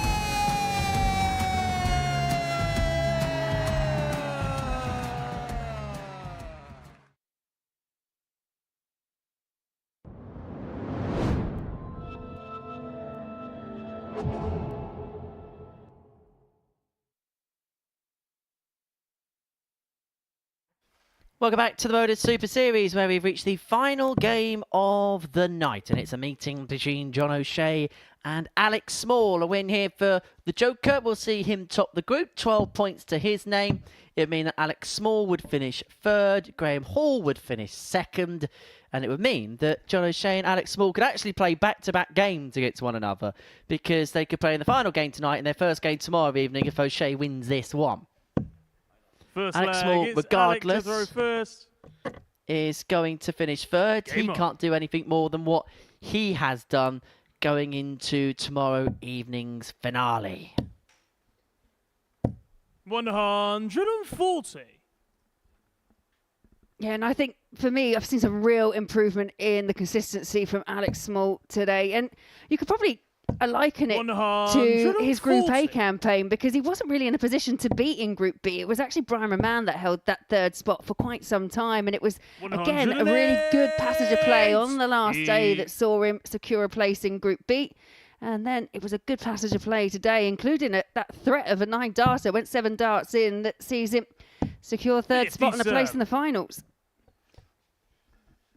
It has been business-like from Alex Small tonight, and he's got the job done. He finds himself through, and he's into a final for what is the 6th time in 11 appearances here, and he's looking for back-to-back weekly titles when it gets to tomorrow night. Yeah, and of course, not to forget John O'Shea. He is unbeaten in this evening. He has the opportunity here to go through the card. 92.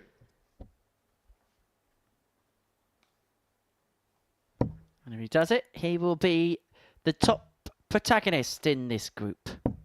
123. Alec, you require 32. Alex Small's got 3 in hand, a double 16. Only needs the on the one first 13 leg, dart Alex leg Small. to get things up and running. Second leg, it's John to the row first. Game on.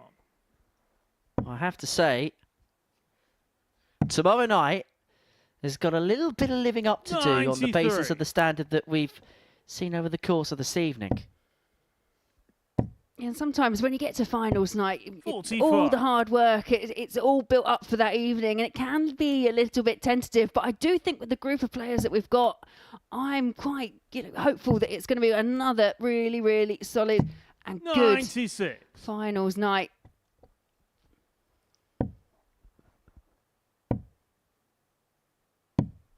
$82.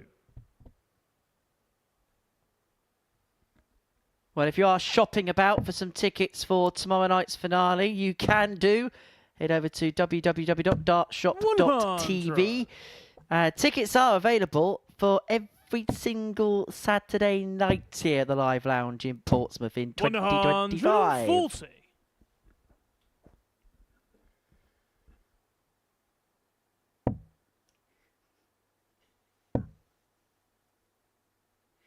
$60.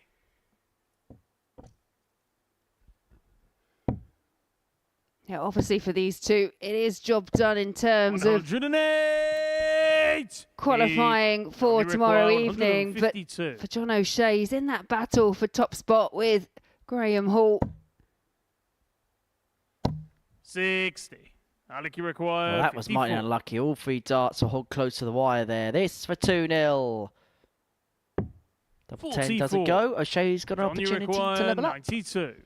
Yeah, and Alex Small not hanging about, getting straight up to the oche and throwing at a rapid pace. 33. Alec, you require 10. Slip for the last means that if he comes back, he's going to have to spurn one. 6. Yeah, John, well, he you does require come back. And 59. perhaps an unexpected opportunity here for John O'Shea to level it up for parity at 1-1. Game shot on the second leg. John O'Shea. Good adjustment with the last dart for John O'Shea. It is 1-1. Third leg. It's Alec to throw first. Game on.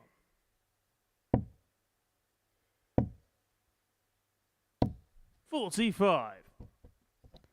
Well, these two will know that they're both in tomorrow night's final. What they will not want to do is lose to somebody who could be an opponent 59. tomorrow night. Somebody that could face them in the jackpot match, potentially.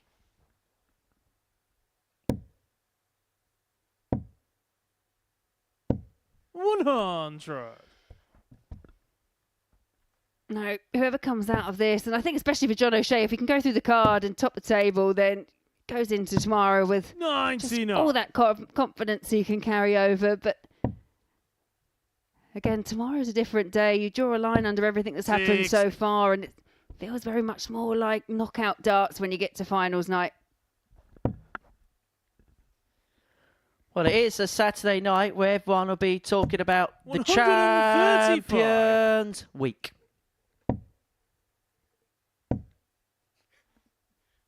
I don't really know how to react 58. to that, to be honest. Let's we move on. To be fair, I actually thought you were going to break out in song, so I'm glad you ended at just the word champions. 140. Yeah, PSG against Inter Milan in the football, but it's going to be darts very much the centre of attention here on Pluto TV. 94. John, you require 68.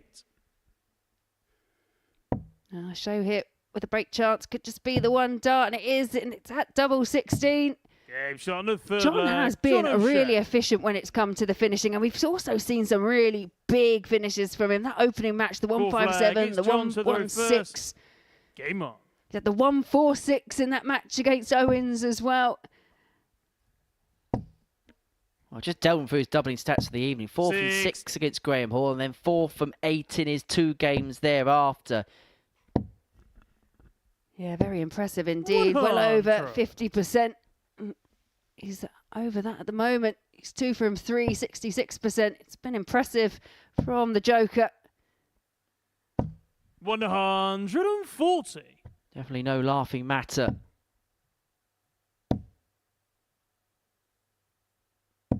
$140. John O'Shea wins tomorrow night. 3 different nations will be represented in the first 3 weeks of Champions Week at Super Series 11. The Canadian Jess Smith, the English player Scott Taylor.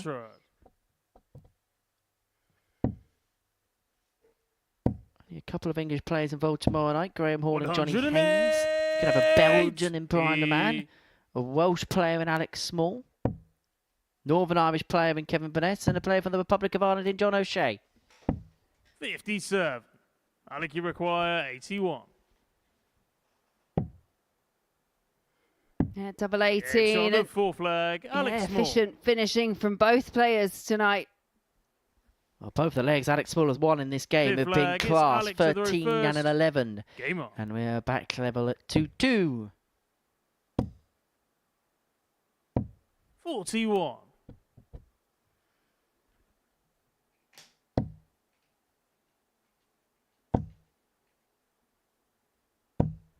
$100.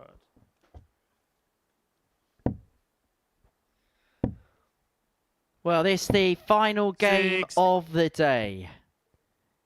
12 hours on from the first match in Group C. We are about to come to a culmination. 108. Yeah, but in terms of the darting action, these players, they are still providing the goods. It's the fourth 180 of the 6. match. The first one going the way of John O'Shea. First dart, beautiful. Second dart, beautiful.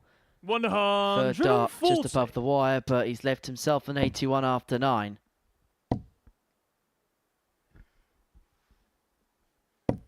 $100. John, you require 81. Well, we've just seen an 11 from Small. Can John O'Shea reply in kind? 69. Not quite, but still has time to finish off this leg. But is it going to be under pressure? 140. leaves Small on a ton. John, you 2 require 6s 12. for John O'Shea to lead 3-2. Trapdoor. 6. Does Alec, you not require open. 100. After highlighting the finishing that we've seen from O'Shea, it's now Small who Edge goes on double the fifth flag, for Alex Small. ton plus checkout. And that's his Sixth fourth flag, ton it's plus John to the checkout of the night. first. He's at the 106, Game the on. 104, the 114. Add the ton to the collection. Happy man. Yeah, nice little cheeky grin in the 100. background.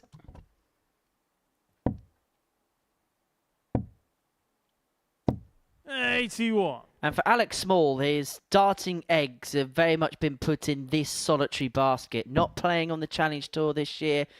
Not really dabbling in too much elsewhere. This is pretty much where 100. he's playing the source of his darts at the minute. And you have to say, he's doing so with great success. 100. Yeah, for certain players, and Alec is one of those, you want to be playing in an environment that you're comfy in. And then once you get comfortable, then you can broaden your horizons, because the 100. darts, there's so much of it about now. It can be slightly overwhelming as to what is the best direction to take, 6. because I heard it from Johnny Haynes. Johnny Haynes actually said his friends were telling him he was playing darts too often. He needed to take a little bit of a step away from it. I think for Johnny that meant he didn't play for a week. I mean, I think they meant longer, but 60. no, glad that we've had him back, and maybe that short break's just done him the world of good. Well, it's a topic of conversation which 100. seems to be on John, you everybody's require lips, isn't it? 141. Management, calendar management, diary management. The thing is, you see it in every other sport. You see them look 57. at an annual Alec, you calendar and say, require right, well, I can 160. possibly do these, but avoid this one, and try and find that really that right balance. I know it's more difficult for the players that are 50. chasing money and John, you chasing ranking require points 84. and things, but for certain players, they do have the options. But there's only one option here for John O'Shea, and that's double 6. Which he Edge finds on if we the go all sixth the way. flag, John O'Shea. And it's not just a darts issue, as you say. I was listening to some stuff on the radio 7 this from morning, final and player. It's I cannot remember the name of the player. I want to. Game on. I'm not going to assume a name, but there was a player that was speaking in a press conference after a game at 50, Roland Garros in the tennis, and they were saying that how grueling the schedule is, and actually they were saying as a result, if you overdo it and you burn yourself out, then careers could be shorter than 59. perhaps they are in the past. And when you look at the diary, particularly at the top end, you've got to make sure you get that balance right between playing the right amount of events and then not overdoing it, not over-exerting yourself. Yeah, and I know there are certain people that will say, well, how can you compare a physical sport like tennis to that of darts? But yeah, it is still taking its toll. You are still travelling around. You are still away for days on end and having to prepare yourself in a manner to get the best out of your potential, your game. Well, it's a mental toll, which some would say actually takes as much out as a physical toll does. Yeah, I do agree. 138.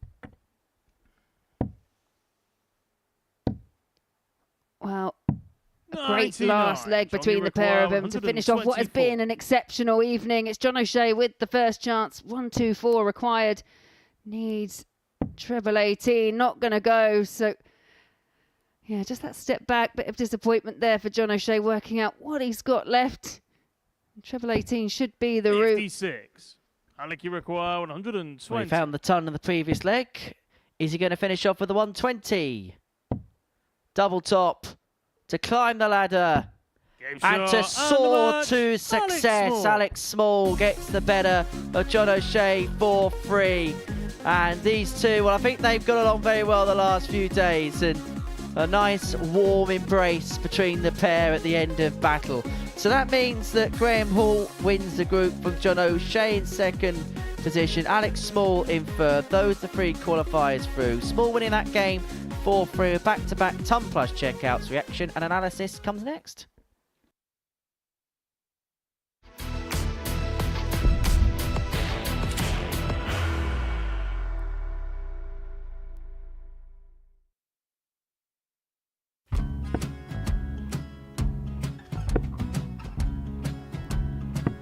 $54. Charlie Maguire, 164.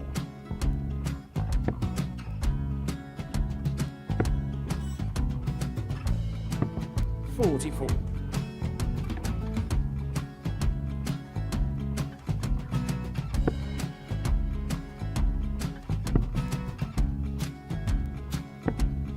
$32. Charlie required 120. Well, 120. He's got a fair, at least two handfuls at this. Just needs to stay 60. there. That's a good shot. Halves his score. Leaves himself on a 2-darter.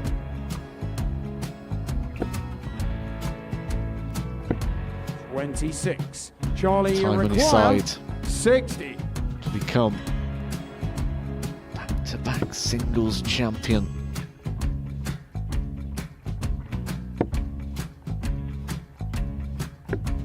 $40.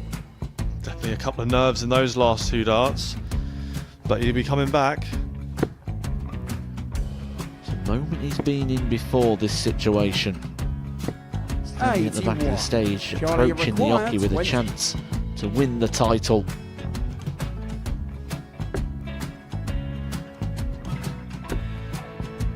He did this to win the first title, if you remember. 11. I think he's gone. Georgia I think he's required gone to 118. bust it, maybe. The first title he wanted 20. He went 6-7-7 to win it. He had a chance to replicate it again. Yeah, I get the feeling that was for a bust. And 39. on that situation there, George Scaife wasn't even able to take it out going to the 18s on that switch. Yeah, I think he just panicked a bit, but he's done well to get that big one. Sometimes can be the hardest part. Georgia requires This is it. 79. It's got to be 19s. It's got to be 19s for this shot. Big 20 and a double. He's got the first one. He's going to get a match dart here.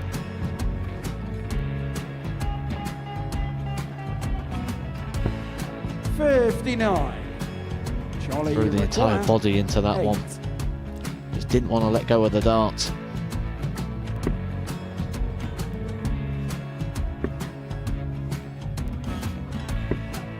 No score. He's given George a chance. Georgia require 20. I think George has been quite good on double 10 today. So many opportunities for Charlie Murphy. Couldn't get the job done. And the match! And the Red Dragon George Modus Scaife. Super Series Influencers Champion, George Scaife!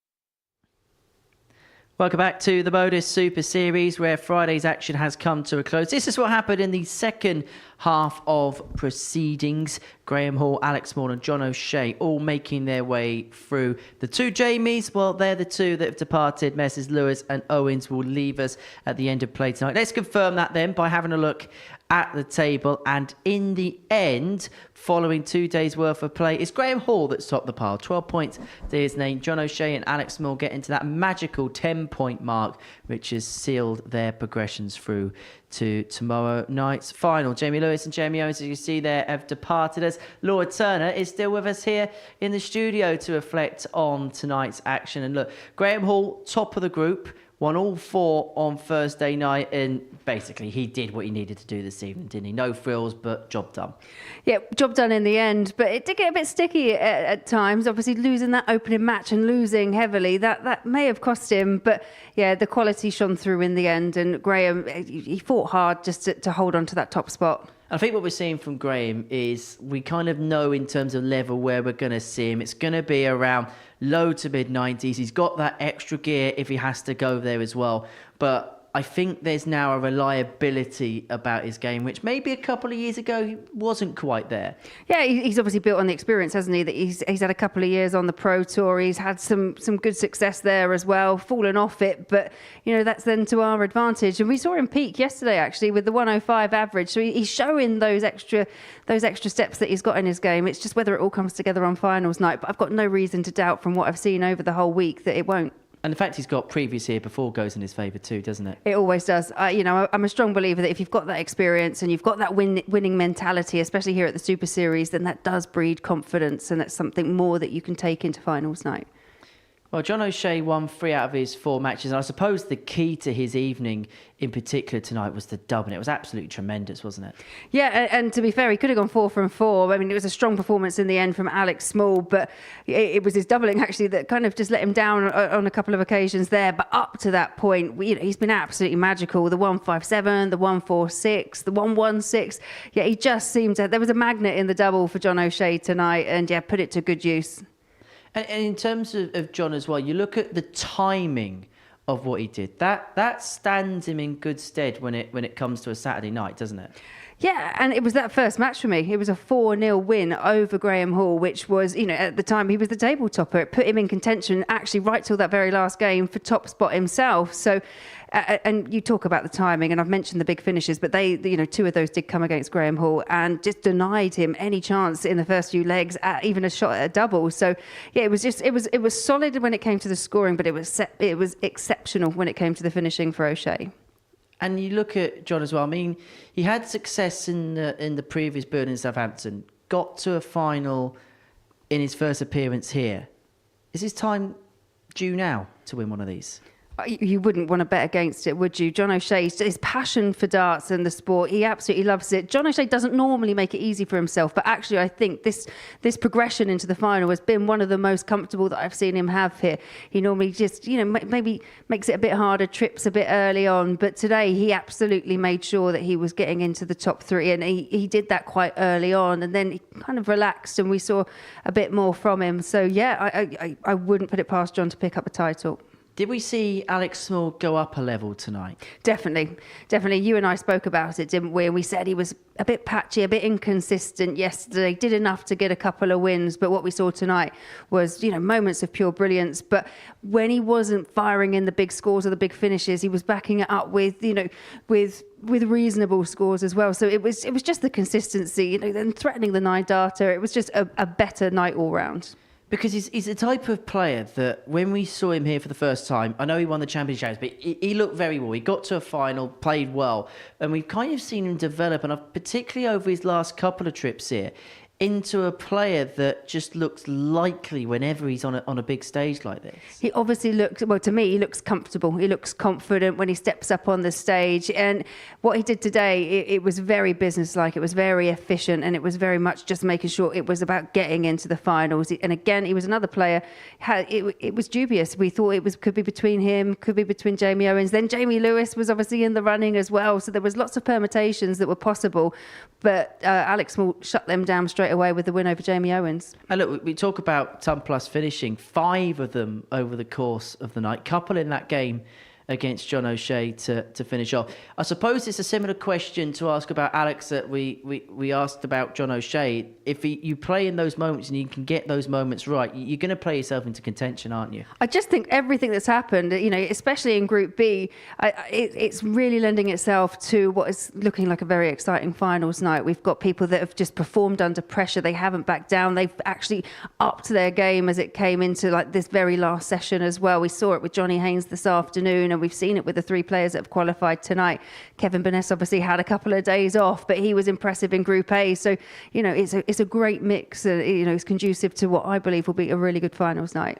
In terms of Jamie Lewis, and I know we mentioned it on commentary, that the results are kind of secondary in comparison to the performances, but what he can take away is 2 nights where he's put in really solid stuff, and he can probably feel a little bit hard done by, maybe more than a little bit hard done by, that he hasn't made it through. Obviously, we haven't crunched the numbers yet, but I do think coming away from this, he will actually have probably the highest stats out of the whole, especially in terms of averages. He had 3 at 98, didn't he, tonight, and still only picked up a couple of wins in the end. And yeah, it'll be disappointing for him, but there's a lot that he can take away from it. And if he was trying to learn about where his levels were, then yeah, they're very high.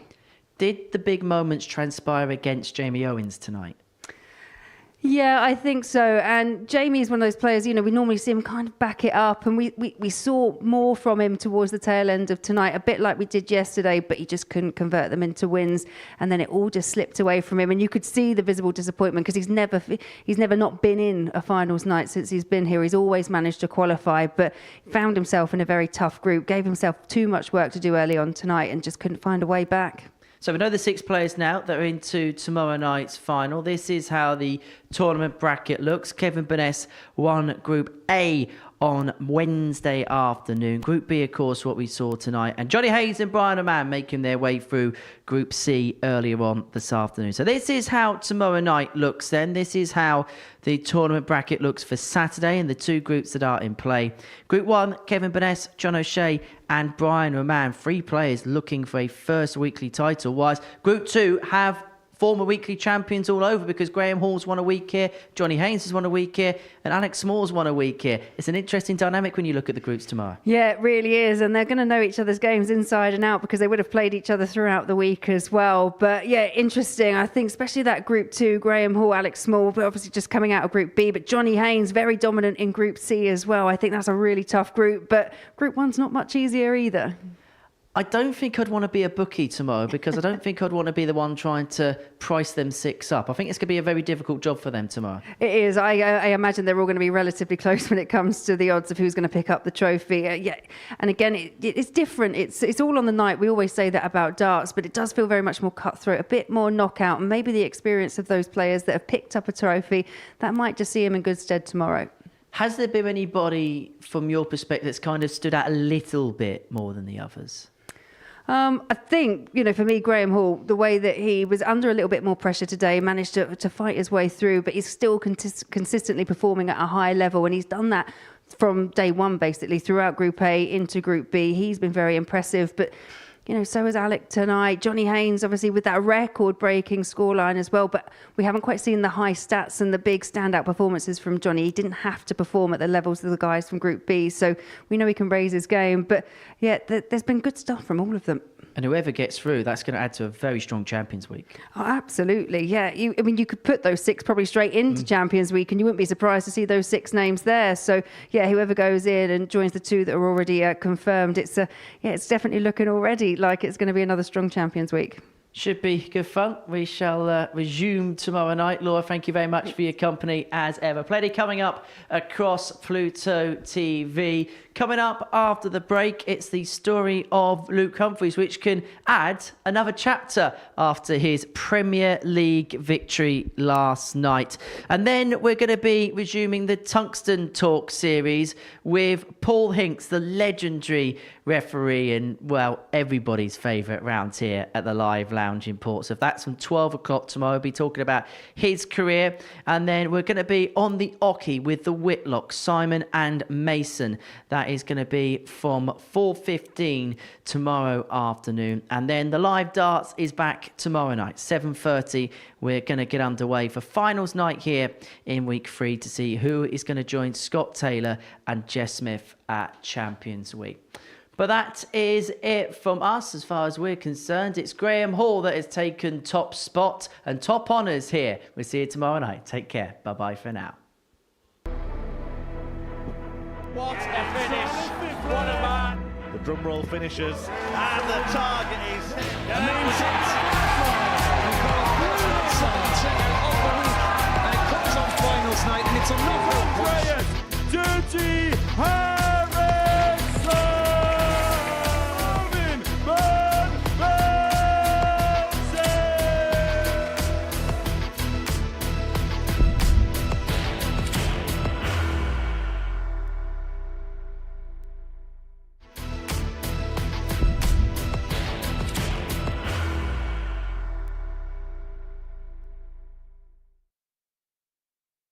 Are you ready to lift that trophy, Darius? Yes. Let's do it then. Ladies and gentlemen, your Modus Super Series 9 champion is Lucky D, Darius Labanowski!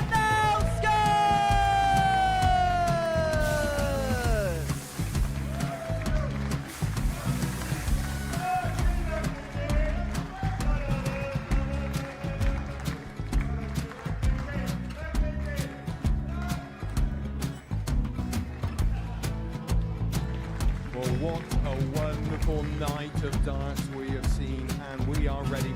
Our champion is ready, and it's trophy time. So receive the trophy. £25,000. The new Modus Super Series champion, the Terminator, Marvin Van Velzen!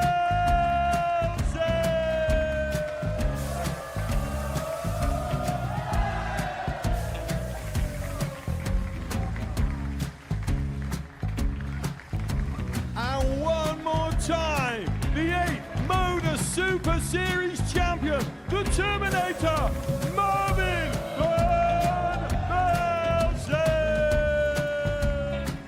And the new Modus Super Series champion is Andreas